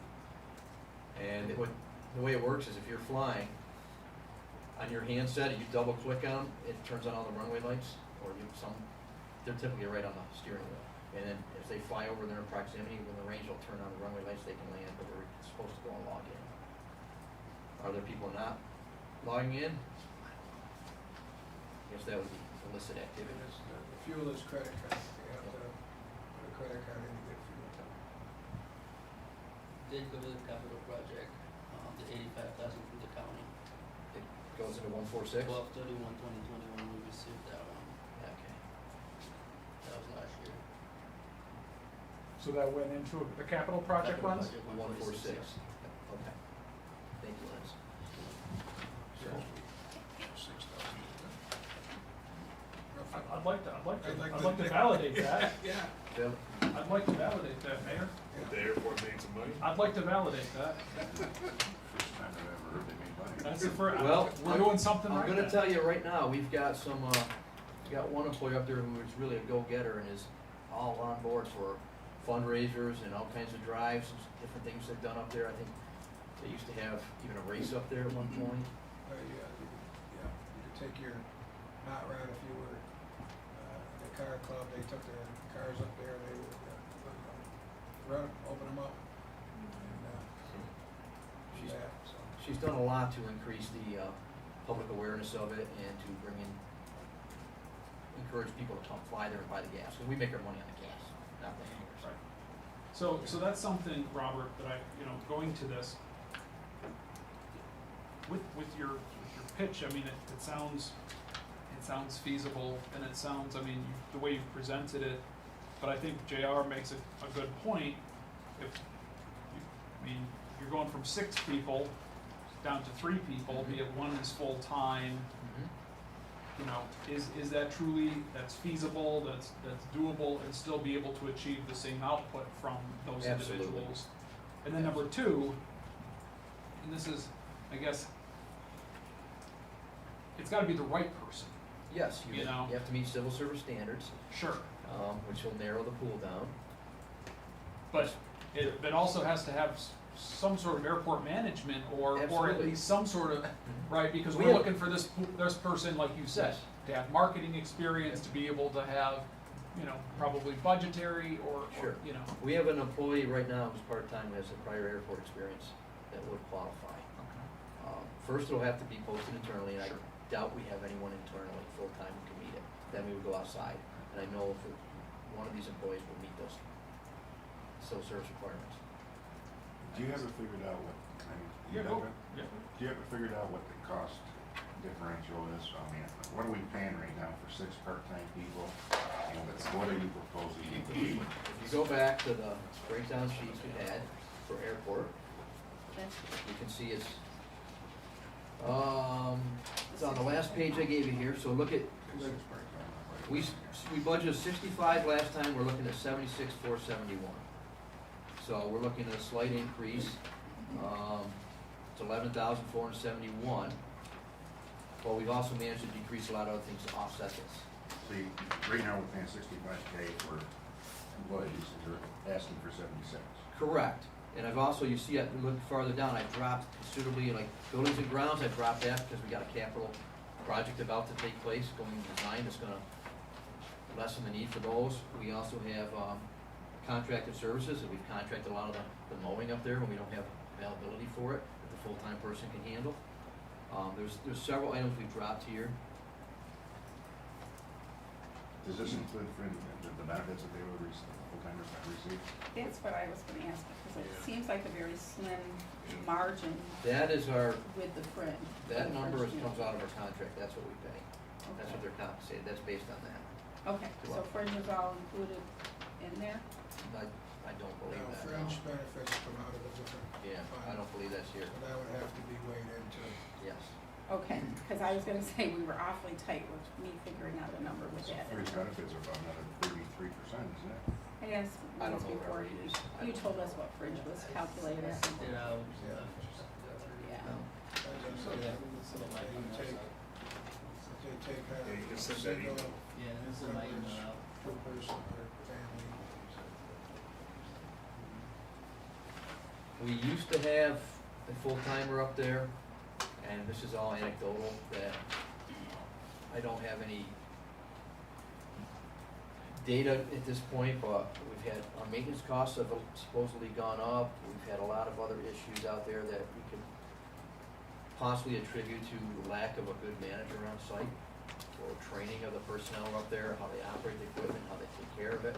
So one of the proposals here is for the full-timers to address those issues, increased accountability, training, management. I understand what you're wanting to do, but I just wanted to know what the Sure. total cost is gonna be with fringe. Absolutely. you know. Absolutely. So, Maybe Len's could email me, us then. I just, when I was questioning it, Nick, I was just asking, because you're asking this full-time person, you said, might do some marketing, then you said you're gonna drop contracted services, because this full-time person can help mow, so. we're typically have one person there a day, so that person would be the one there that day. Increasing marketing, the person we have up there right now is, we have to hold her back right now, because we're not prepared for the stuff she's trying to do.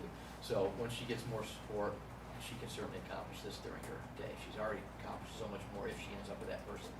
If we get somebody else, we'll train them.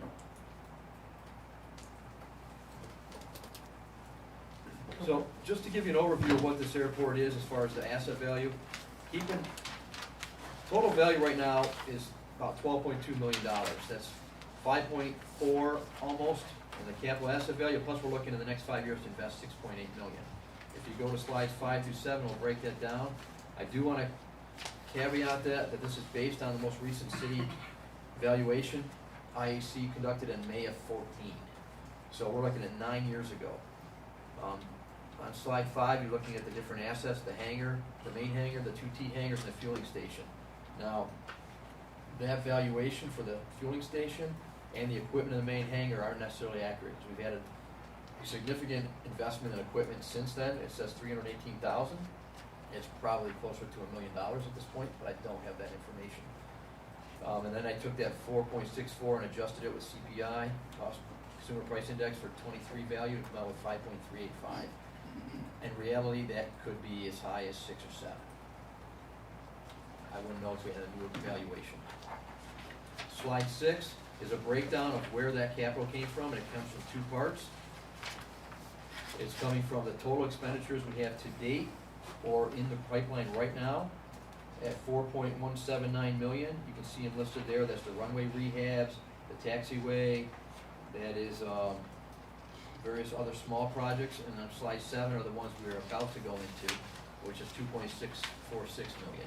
That's our terminal building improvements, which is one of the reasons I reduced building and grounds repairs, and it's also the apron and parking area around all the hangars and the main building.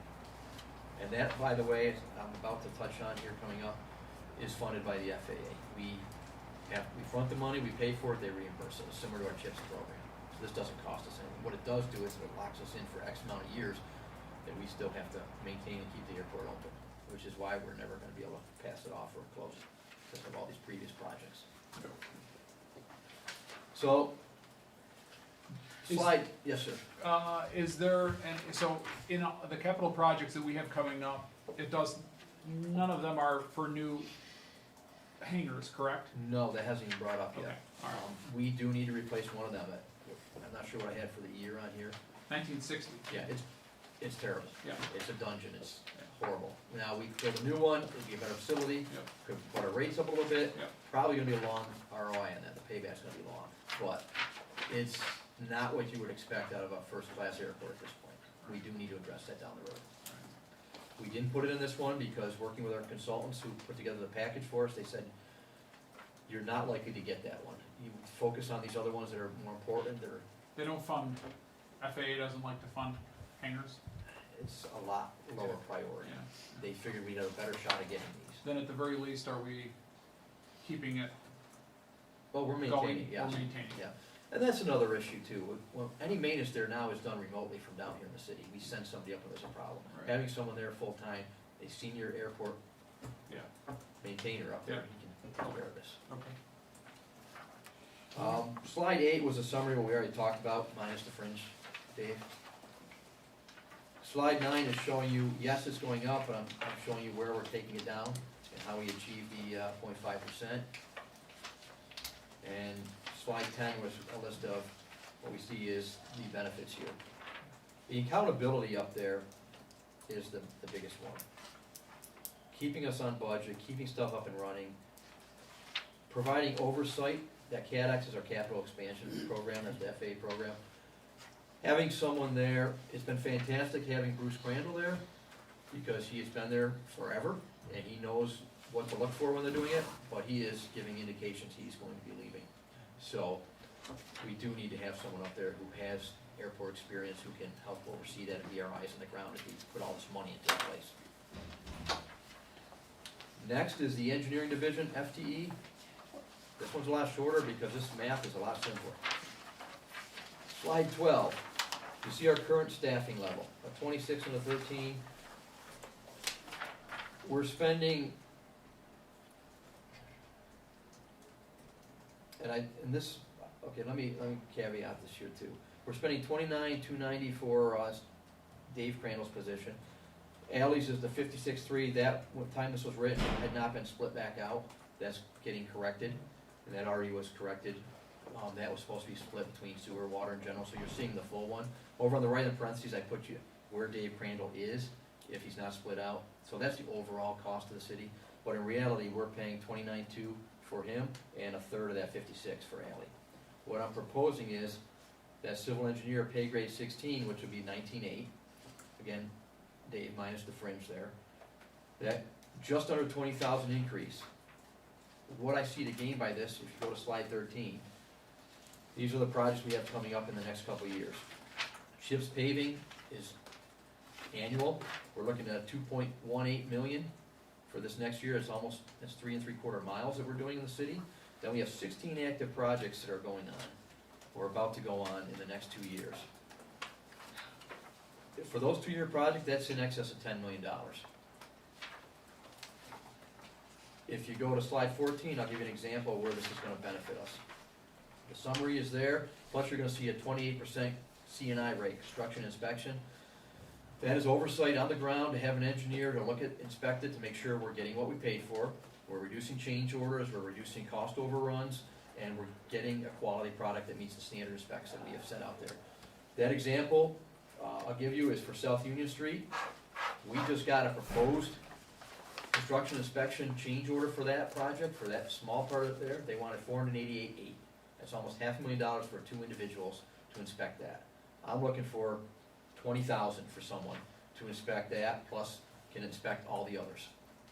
If we don't have that person there right now with that workload we have, we can't have an on-site presence at all these sites. We're looking for an inspector who can be there and supplement what Ally's doing. If not, we're going to have to start bidding out these construction inspections, and it's gonna be exorbitant. Remind me, Robert, are we already on the hook for that South Union Street? For the construction inspection, no, we did not. We didn't, accept we haven't, that. we haven't signed that. No, we did not propose that. That's a ridiculous amount, but that's what the going rate is. So you're saying that potentially a new position would be able to manage? They take a lot of that workload. We are managing a significant part of this right now, because some of these are in various stages, but as we add another 40% of these are coming due this next year, that person could take that slack up. In addition, between the senior, the civil, and the junior, 3 people, we could manage that workload without incurring these C&I costs. There might be some minor training for NICET certification for an entry-level engineer to get them up to speed. That's your inspection services. It might be a few thousand to get them, depending on what level we put them. We may have to incur that, but in the big picture, it's a lot cheaper than the $500,000 for South Union. So you're really selling this good to me here. So you're telling me right? That if we were to invest in another additional person, we could save $500,000 off South Union Street. Yes, because that's what they're proposing. I propose we hire this person and we inspect it ourselves, yes. We don't have an engineer right now that can help inspect that. We're short-staffed. Not with workload. With all that workload, the two we have, we can't keep up.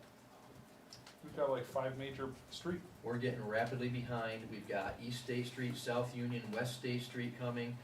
Talk about Front Street design, you've got the Forest Hills development, and a lot of the problems that surfaced on Union Street that weren't caught were, we didn't have a presence on the ground. Yeah. We had a lot of change orders and overruns because we did not have someone there to catch it. I agree with that. And, are we gonna catch it all? No, but I'm shooting to reduce almost all of it if I can. If you're not watching, they're gonna get away with whatever they can. And we relied on a contracted Yeah. service to do our work Yes. for us. This puts more of it in-house and helps us keep up. Yeah. And I just think this is good fiscal responsibility to the taxpayers. So that takes us to the last part, which is the capital program. I have that in little summary in the overview of the budget narrative. That spreadsheet I provided, that's in accordance with sections 99D, 99G of the New York General Municipal Law. We're required by law every year to propose this with a budget. So that's there. I've been, this has taken a lot of rebuilding because I haven't found where we had this before in the last several years. So Lex has been helping me out a little bit on this, trying to come to terms with this. There's a lot to digest here, but the bottom line is, this is designed to show what we're bonding, what needs to still be bonded, and how much we're paying in interest per year, which is the estimate of effect on operating costs on the right side. That's a 3-year. So what we're saying here is we have, I believe, 17 projects in here through various fundings, TAP, National Grid, Department of State, DOT, bonding, city coffers, and it's all detailed on here. And the cost of the bonds right now, we have 9 that are bonded right now. 8 have yet to be bonded because we're not quite there yet. And currently, we're spending over 3 years for these projects, we're gonna spend $428,000 in interest. So that's really, the purpose of this is to show you what is the effect of all these projects on the city coffers. This will get better and better as we move on, as we get this more and more up to date. I think I've got it all on here. Lens, you can review it and let me know what corrections I need, but if you look at here, like issued obligations, 6.5 million, a lot of that's been paid down on some of these projects already, because some of these are closed out, some are about to be closed out. So that is not, doesn't tell you right now we still have 6.5 outstanding. That's what the total amount was. What is current right now, based on the ban email that was sent out the other day, Lens, is that you added up that $428,000 over the 3 year is accurate. That's how much these are gonna cost us, above and beyond the cost of the project. That one's gonna take some digesting. I'd like you to go back and read that, because there's a lot here. But we still have 8 more to bond. In various amounts. Because we still have to talk about South Union Street. We do. And That's she's preparing me a new estimate for it. It's Jen, I don't know how to pronounce her last name. Jen M. She's giving me a new estimate, and there's a few minor changes I still need to discuss with the mayor on that before we can get. I mean, we need to talk about that soon. We're running out of time. She could probably have the estimate to us once we get back to her by next week, and then she can move forward. We need to talk about that soon. Yes, that we are approaching a critical point there. And on East State Street, he's about ready to go. Yep. Those are the 2 Yep. that I need to get right back on top of. Yep. That is all I have. Did I go over my time? So, I know there's a lot there. 1 minute. Yes? You're 1 minute. 1 minute left, all right. So, I wanted you to have the handout because there's a lot to digest here, and go back, please, let me know if you have any questions. What's that? No, don't send yet. This is what I sent you, guys, not too long. I think that was for the PD, but they're not so far off. This is the CSEA folks. Yes, we do. And that was my recollection. So when we're looking at those figures, which it definitely makes sense in terms of the positions, we also have to then Well, try. add that 64% on top. Let me Well, know. is that budgeted in there? It's budget, that's something that they've never done here.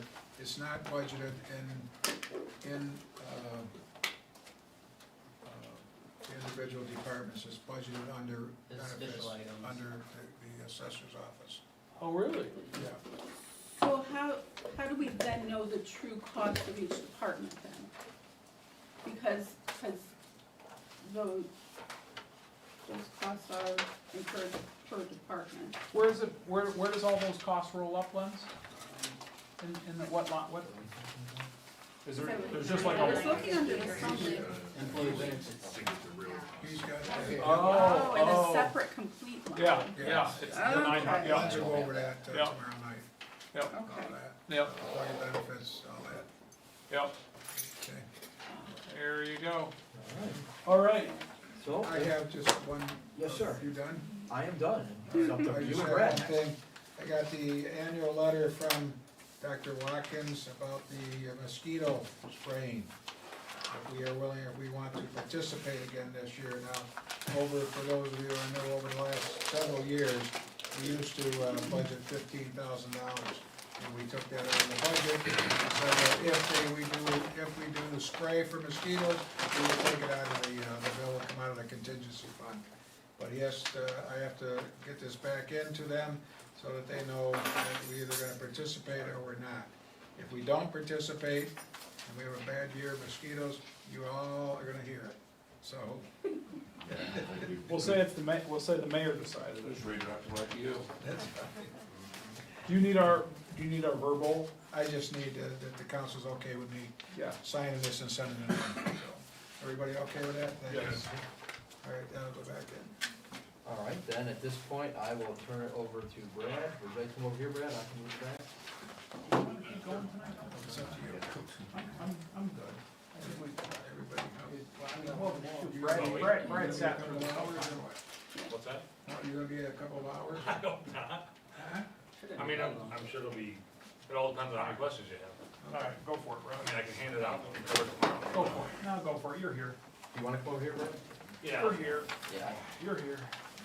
I'll give you You space. have no reason to come in tomorrow then, right? Is the bathroom down Not if I there? cover everything tonight. No, all the way down to the right. and it's- Yeah. You gotta push hard on it. It's in It sticks. civil defense area. For some reason I thought it used to be locked. It sticks. so I feel like- I used to log it a long time ago. They can make that happen. So there's one thing I'd like to bring your attention to, the airport, since we've changed the structure of the prices for some of the no hangers, we've been average about $10,000 to $11,000. Trying to Facebook here, you trying to make me So do for the manager, that's for December, this is the total price, for the we collected for 1 month. We're gonna be at 9 o'clock. And that's not, I that's told just you. for hangers, right? Right. Oh, that's, This is what I I'll said, go gas, check my prices and everything else in the, I for budgeted the for whole that airport as a cost. whole. Did we budget for overtime? I get it. See, the At least I get it. the longer you take here, the later I get home and my wife and kids do all the barn chores. I got an 8-hour. So there's a method to They this. do all the what? Just All the remember, chores at the the barn. more you talk, the higher my personal service line goes. I have a, that's my method here. I'm gonna have to start billing you guys for my time. He's like, can you just get to the. We cut your wrong number. Kids. All right, Brad, it's all yours. This is Okay, well, I it. need to take one for people to have. Are you finishing it off or what? This looks like a lot of, this You looks said like a no lot of sharing, work. That's why I opened it. I up. It's like a lot of I didn't words. tell you it was just gonna be a couple 10 of. o'clock by the time we get home. Nah. Brad, do you want the leftovers back or do you want me to just put them here? No, this is to make sure that, I've if got you have Jason. Jason, that's fine. Jason's pile. Yeah, I'll pick it up. I got my condolences.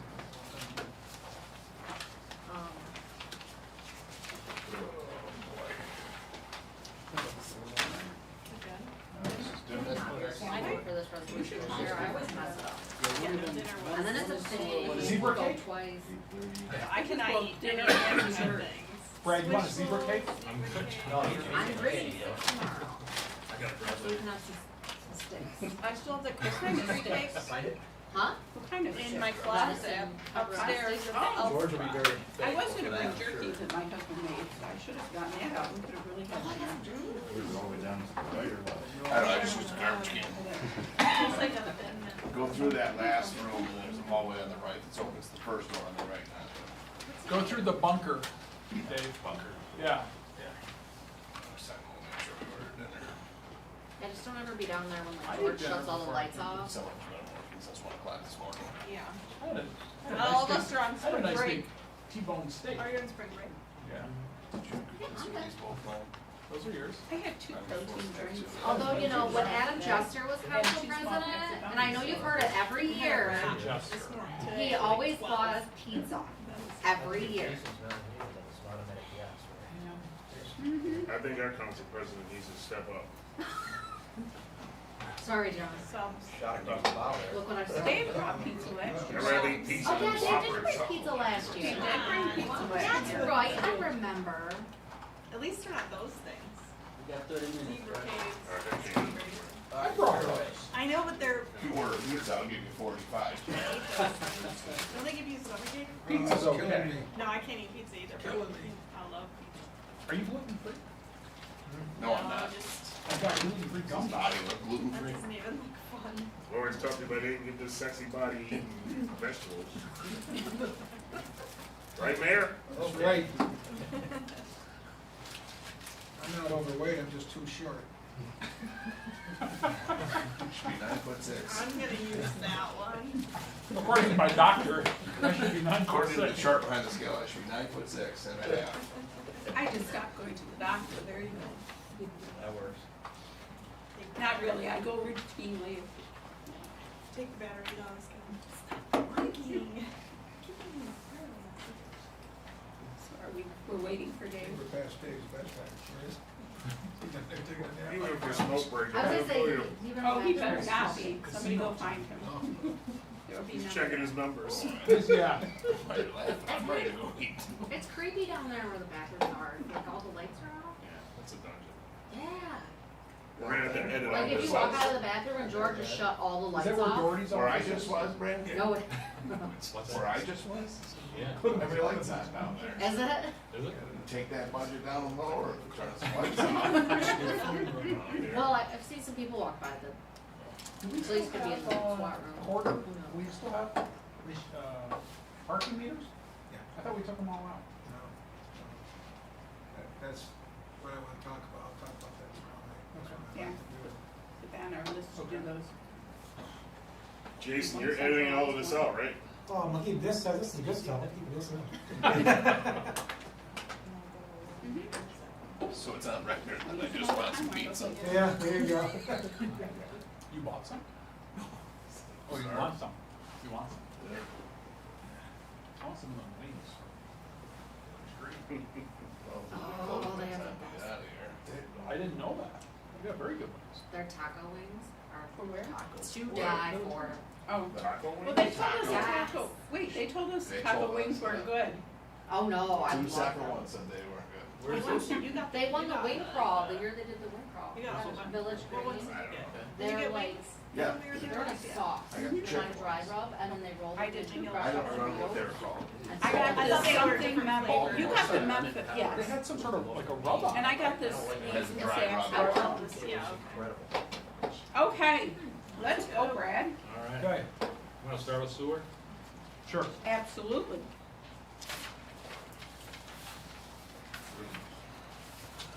Sewer.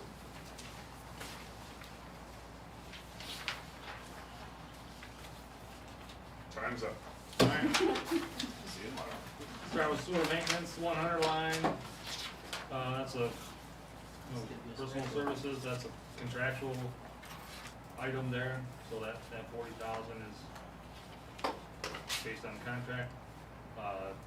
No change to overtime, $1,000 reduction in the 102 line, personal services other.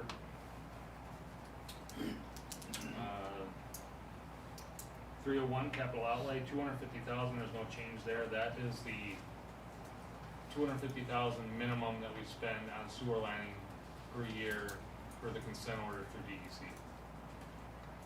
Will we hit the, because I see our remainder is only, or what we've spent to date is 80, are we gonna spend the remainder? We intend to, yeah, the truck that does it broke down last year, so they got stuck in the middle of it, so they're trying to Catch up. finish up, yeah. Where are they at now? Are they still over there by South Unions? Like, They are on the east end, they did some on,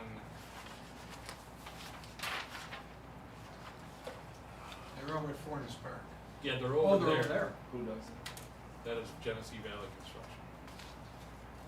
So that bid for this year will go out here shortly, once we determine where we want to line.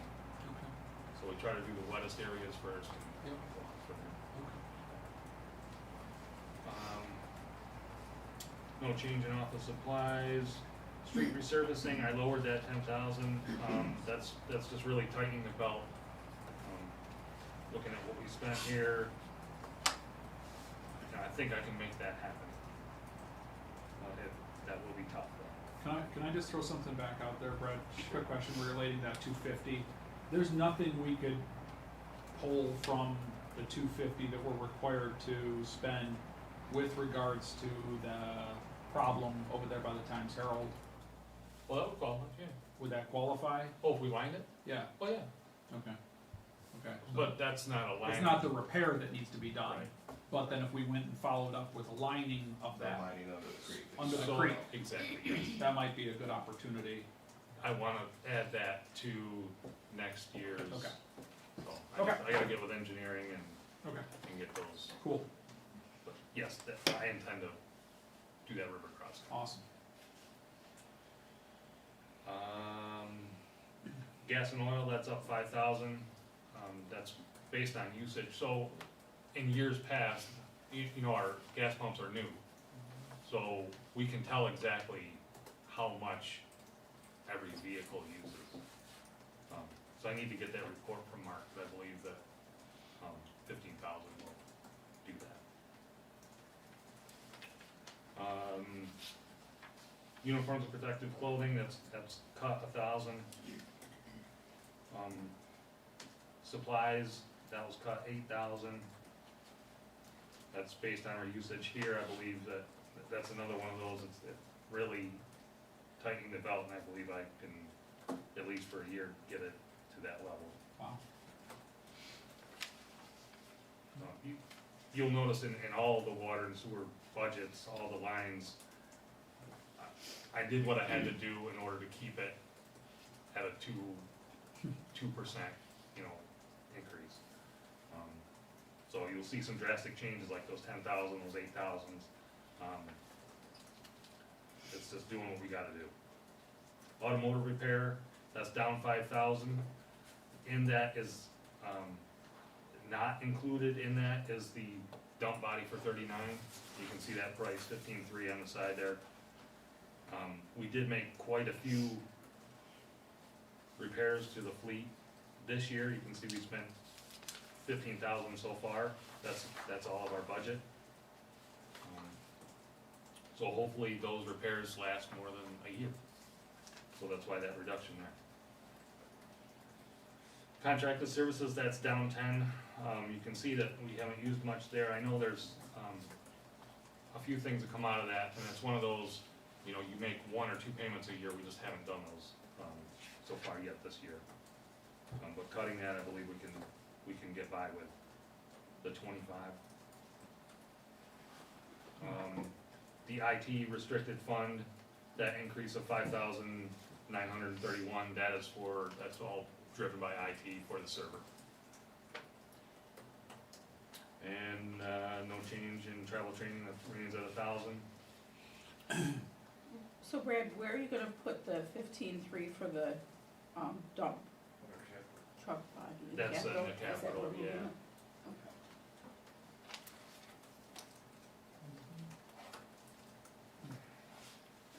A lot of these changes of moving money around is just to make things fit. That's the best that we can do.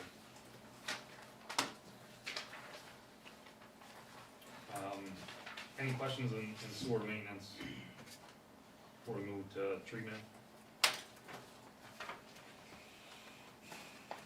Moving down to treatment, the 100 line, that's all contractual. Personal services, that's down 1,000. Other remains the same, no change there. Other equipment, that's down 12,000. That's, you know, that's one of those lines that, again, it's tightening the belt. We have to do what we have to do to maintain, you know, a reasonable increase.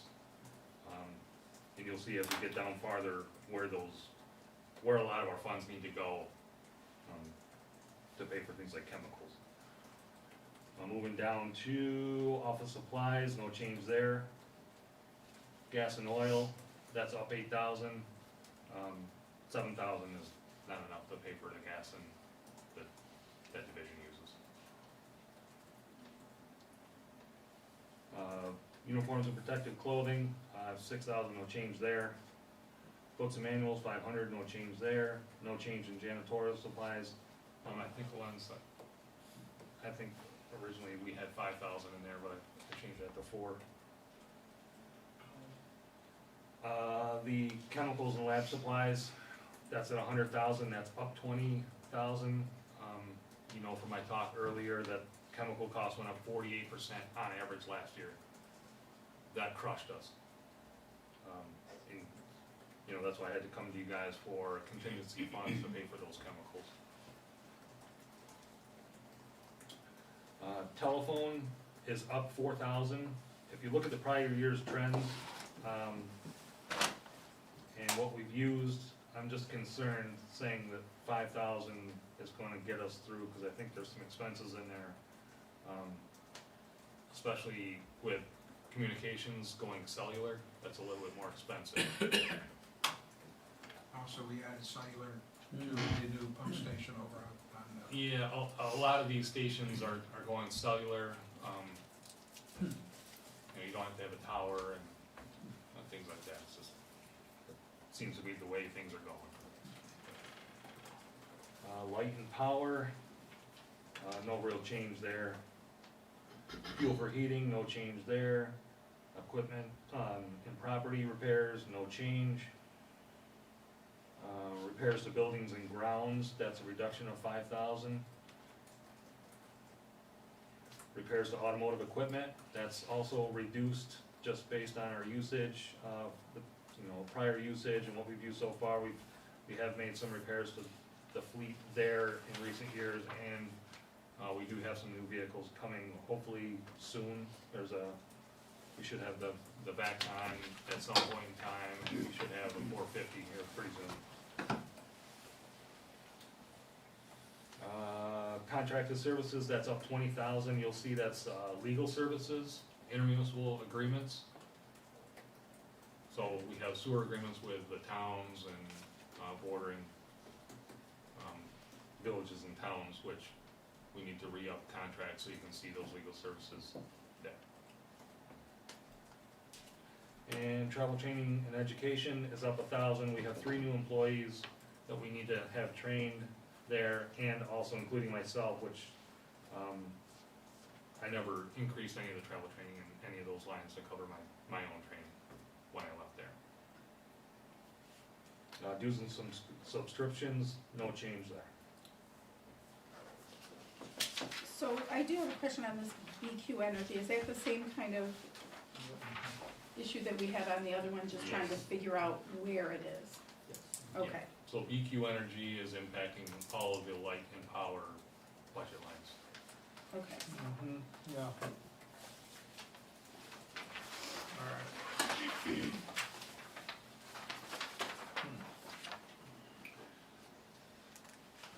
Moving on to water, we'll go to purification.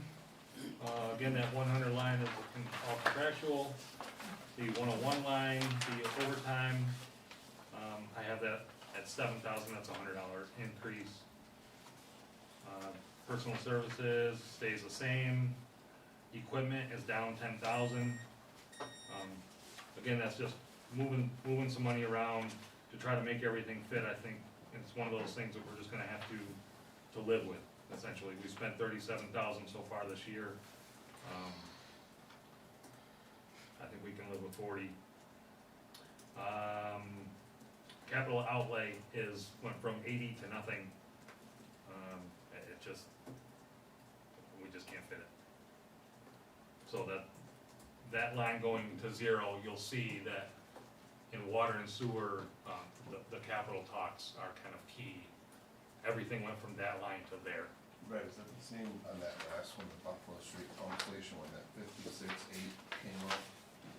Yeah, I think so. Yes, sorry. Yeah, so that went You from. said it, I'm sorry, I missed it. No, I did not say that. Okay. Yeah, but you're absolutely right. That went from 56,843 to nothing, to keep costs as low as it possibly can. So if you wanna do Buffalo Street Station, we do have, in one of those handouts I gave you, there's it'll tell you how much we have and how much we'll need. Thanks. Yep. In order to do that. And right now, we're down to one pump, just that I FYI. have 209, we need $367 more. That first month up. Where was I here? No change in office supplies. Gas and oil is up 5,000. Uniforms and protective clothing, that's down 500. Books and manuals, no change. Janitorial, no change. Chemicals is up 60,000. That's based on what we've needed. Again, those chemical costs went up 48%. The chemical costs this coming fiscal year, we'll seek bids in April, we'll open in May, and then they'll go effective June. I hope that they don't go up much. Okay, I guess that probably answers my question. My question was gonna be, is there any forecast that maybe those costs are gonna start coming back down a little bit? But you just said, I hope they don't go up much, so.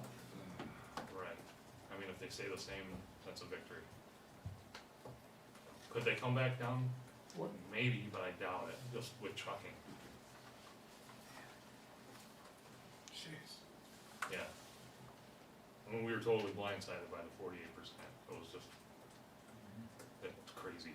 I expected like 12 or 15, not 40. Is there a particular chemical that is the main driver of that, or is it just all across the board? Well, I averaged them all, and the average came to 48%. Right. So there was one, I think it was 56, and I can't remember. Yeah.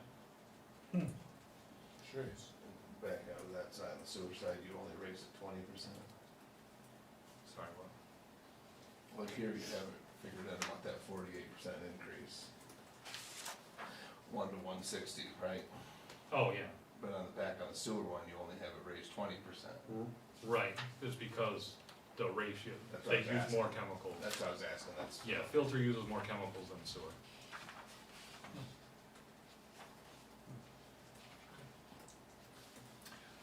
If we move down to telephone, that's up. I have that at 6,000. I think that's a change from what we had, Lynn's. Looking at some of the communication costs. Phones? So it would be 8330, 421. I have two friends. Right, but I saw some costs come in today that was, some of the cellular communications were 400 and something a month. So I gotta look into that, why that was. But if it's a real cost, which I'm assuming it is, cause it was like 3 or 4 months at that. That's why I had that at 6, to cover those. Going down to light and power, that's down 5,000. Fuel for heating, no change, 16,000. Repairs of property and equipment, no change at 45,000. Building repairs, no change at 20,000. Auto repairs, no change at 8,000. Contracted services is, I have that at 47,000. I moved 10,000 from the distribution budget to that, so overall, there's no total change. I just moved it from one budget to the other, to this one, because it's more appropriate to pay for the service this budget than distribution. It's paying for, Siemens and other like computer contracts for SCADA and, computer controls basically to run the plant when we're not there. Travel training, that's up 1,000.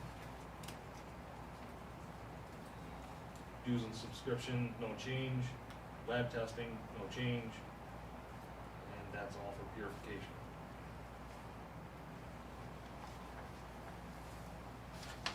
Moving down to distribution, and 100 line, contractual change there. Rick, can I ask something about that? Because all the other lines were about 10% in terms of the change, and this one is a significantly lower amount. Is there a particular reason for that? I mean, because it was running about close to 10% in, you know, or more in a couple of the other lines, and this one is negligible almost. Right, so I think there was an employee that was, I think there was a change to where an employee was being paid for from previous budget. So that, I think that's why the 8331 is up more and this one is down. And also we have an entirely new crew there. Okay. So we had employees that were making more leave, and now we have. So you had more new employees Whole and then, new crew. okay, that makes sense, yep.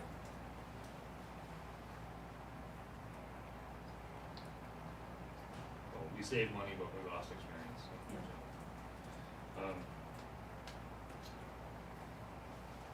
So you can see the 101 line and the 102 line. 101 is up 1,500, 102 is up 500. That's just based on prior usage of those lines. Just going with the trend. Other equipment, no change at 2,000. Office supplies, no change at 20,000. Street materials is down 25,000. Street materials and distribution,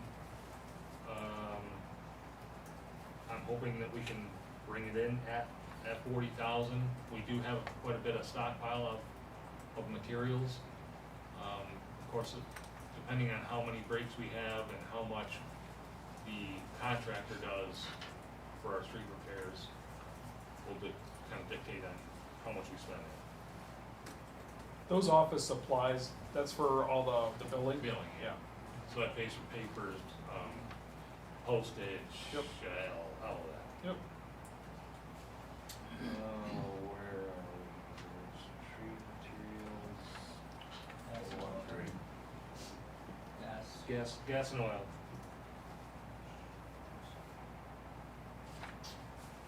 Is up 2,500, 2,453. Uniform and protective clothing, no change at 3,000. Janitorial, no change at 500. Lab and chemical supplies, no change at 2,000. The chemicals and distribution is just winterization of hydrants. It's just glycol. Water mains, hydrants, meters is up 18,000. You really need to restock from all the water main breaks that we have. So we need to buy some different size ductile iron pipe. We need to get some more hydrants on, and we need to get some transmitters. It's really, there's a lot that is paid out of that line. That's really the bulk of distribution is that line. Telephone, no change at 2,000. Light and power is up 2,000 based on usage. And like we've all been talking about BQ Energy, so those costs are up. Fuel for heating, no change at 1,500. Repairs to property and equipment, no change at 3,000. Building repairs is down to 1,000, that's reduced in half. Auto repairs is down 2,000, and you'll see I have a note there, truck 8, that's really the workforce for water distribution. That's our big dump truck that we use constantly. That needs a new dump body, new can see that price there, that's the quoted price. Contracted services, 40,000, that's down 30, but I moved 10 of that 30 is up in the 8330 line. You can see where I said move 10,000 from 8340, 447. So I think we can do with the 40 there, the IT fund, that's at 27,931, that's all driven by, our IT department. Travel training is up 1,000. We have, like I said, all new employees in that they all need retraining. So Brian, I got a quick question on the, there's only $2,000 between the OT and the other services, but you said you had a bunch of new guys, that's why you only went up 10 grand. If you're basing that projected extra from previous year, those were experienced employees, and I'm assuming, but why would you increase for overtime? Wouldn't you wanna keep that down? Yeah, I think I based it on the actual 21, 22. But, yeah, I mean, it's certainly possible. Yep. I mean, cause I'm just thinking, okay, you got a bunch of new guys, so we're saying, okay, we got a bunch of new guys, we're gonna pay them overtime. We're gonna put that in the budget, and that way we have coverage, but, I mean, I thought the goal was to always try to eliminate overtime. Absolutely. Yeah. Yep. So I mean, if it's 7,000, we gotta Does that come from like the overnight water main breaks, like off bottled water main breaks and stuff, is that where that line is? They already had a line for it, so why increase it? Projecting more water line breaks? No, like I said, I think I put 8,500 in there based on the 21, 22 actual, which was 85, 24. Yeah. That must be why I put the based on past usage. That was a bad year. Yeah, I hope we don't have another. Yeah, that's why some guys are gone. There has been a dramatic reduction in brakes. We made a ton of repairs. I know. But we monitor system pressure now, where we have hydrants in the system now that tell us a system pressure, so I set thresholds, and if it goes over or under that, it sends my phone goes off and tells me either we're high or low or whatever. That's good. Yeah, so that has really, it's paid for itself. That's another cellular cost though.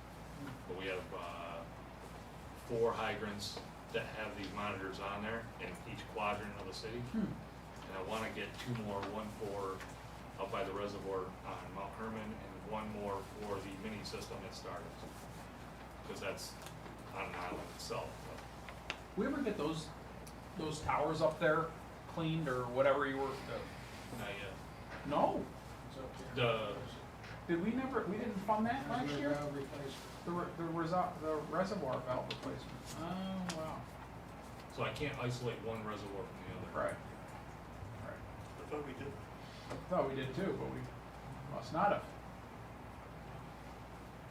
So that's gonna be, it's definitely necessary, Yeah, it's costly. yeah, And I think when we do it, we need to do it right yeah. and put the valves in a vault, in a concrete vault, so we can maintain them. Because right now they're just buried. Right.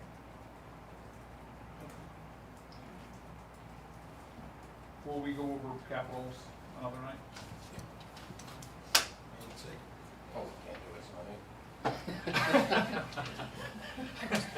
6 hours ago, right here. Everybody at home is just hanging on. This one I've been in this building for 13 hours. Thank you, Brett. So if you wanna grab this, I can just go over the quick changes to,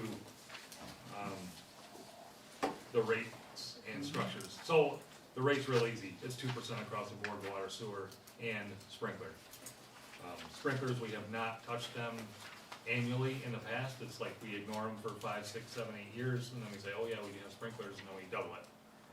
So, in an effort to not do that, I think we'll just increase it right along with water sewer rates, 2%. So you can see the top 2 pages are what we currently have. I highlighted 22, 23, so these are current. And the 2 pages after that are what I'm proposing. So it's a further tightening of our rates, essentially, of our structure, the breakdown of, the more you use, the cheaper it is for the customer, but it stays the same price for us. It's not really good policy. So you can see, and it's really convenient, in what I'm proposing, finally, the residential rates are 1 rate for water, 1 rate for sewer. That's it. It's real easy for everybody to calculate what their water bill's gonna be. And then as you move through, commercial rates are down to 3, industrial rates are down to 4. And then it's just mirrored at rate and a half for the outside the city rate. And then the last page, you can see, this page here, you can see the first column on the left is where we were at last year. The middle column is where we're at now. And the column on the right is where I'm proposing we go.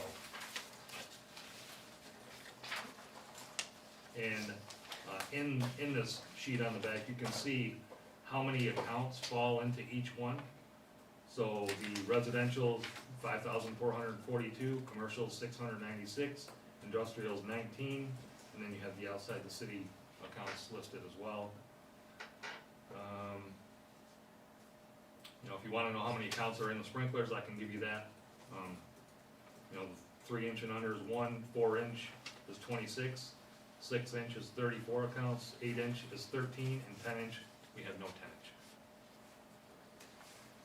Like for an average residential customer, their average water bill is like 31.44, right? So what did you just say, add 2% to that? Yeah, yep. Can your fixed income handle that, Dave? Ah, that's no good time. Cut back on them cigs. 31, 34, that's it. I won't be able to buy coffee That's at the that. meeting. You probably spend more on coffee than you do on your water bill. So yeah, that's really it. No, I mean, I think with the challenges that we have here, I think 2% is pretty reasonable. I'd like to take a look at these numbers more, and I do agree with the direction we've gone with residential rates. And we've phased it in, you know, the idea is, why are residences getting discounted? I mean, back to where we were, you know, there was 15,000 gallons. Who's using that? But Yeah, your kids get to be teenagers, you'll use it. my daughter's already there, like, bang, save some hot water for the rest of us. But, yeah, okay. Well, I would, suggest everyone look these numbers over a little bit more, and, please, any questions you come up with, did I send that email earlier today to you guys or not? I didn't see any. Then I must not have sent it. Anyways, the mayor and I had discussed, once all the presentations go through, and as we're able to go through and do more analysis on this, as you come up with questions, the idea was that the mayor would invite back the department heads once all the presentations are over with, so we can do follow-up Q&A. So as you come up with anything additional, make notes of it, and we can broach those again. Since we're in water and sewer, I mean, probably doesn't have anything to do with Brad, but has Allegheny paid are we getting anywhere with the village of Allegheny? Don't they owe us $700,000? Yeah, we're in the litigation there, so, we should end the executive session. Yeah, Maybe we're, it's around that, Yeah. he's hungry. Go ahead. Yeah, we can take that matter up at a later date. If you don't mind, we'll go into it. are we good with Brad? Yep. Okay. Committee reports, we have none. Have a motion to adjourn? Second. Wow.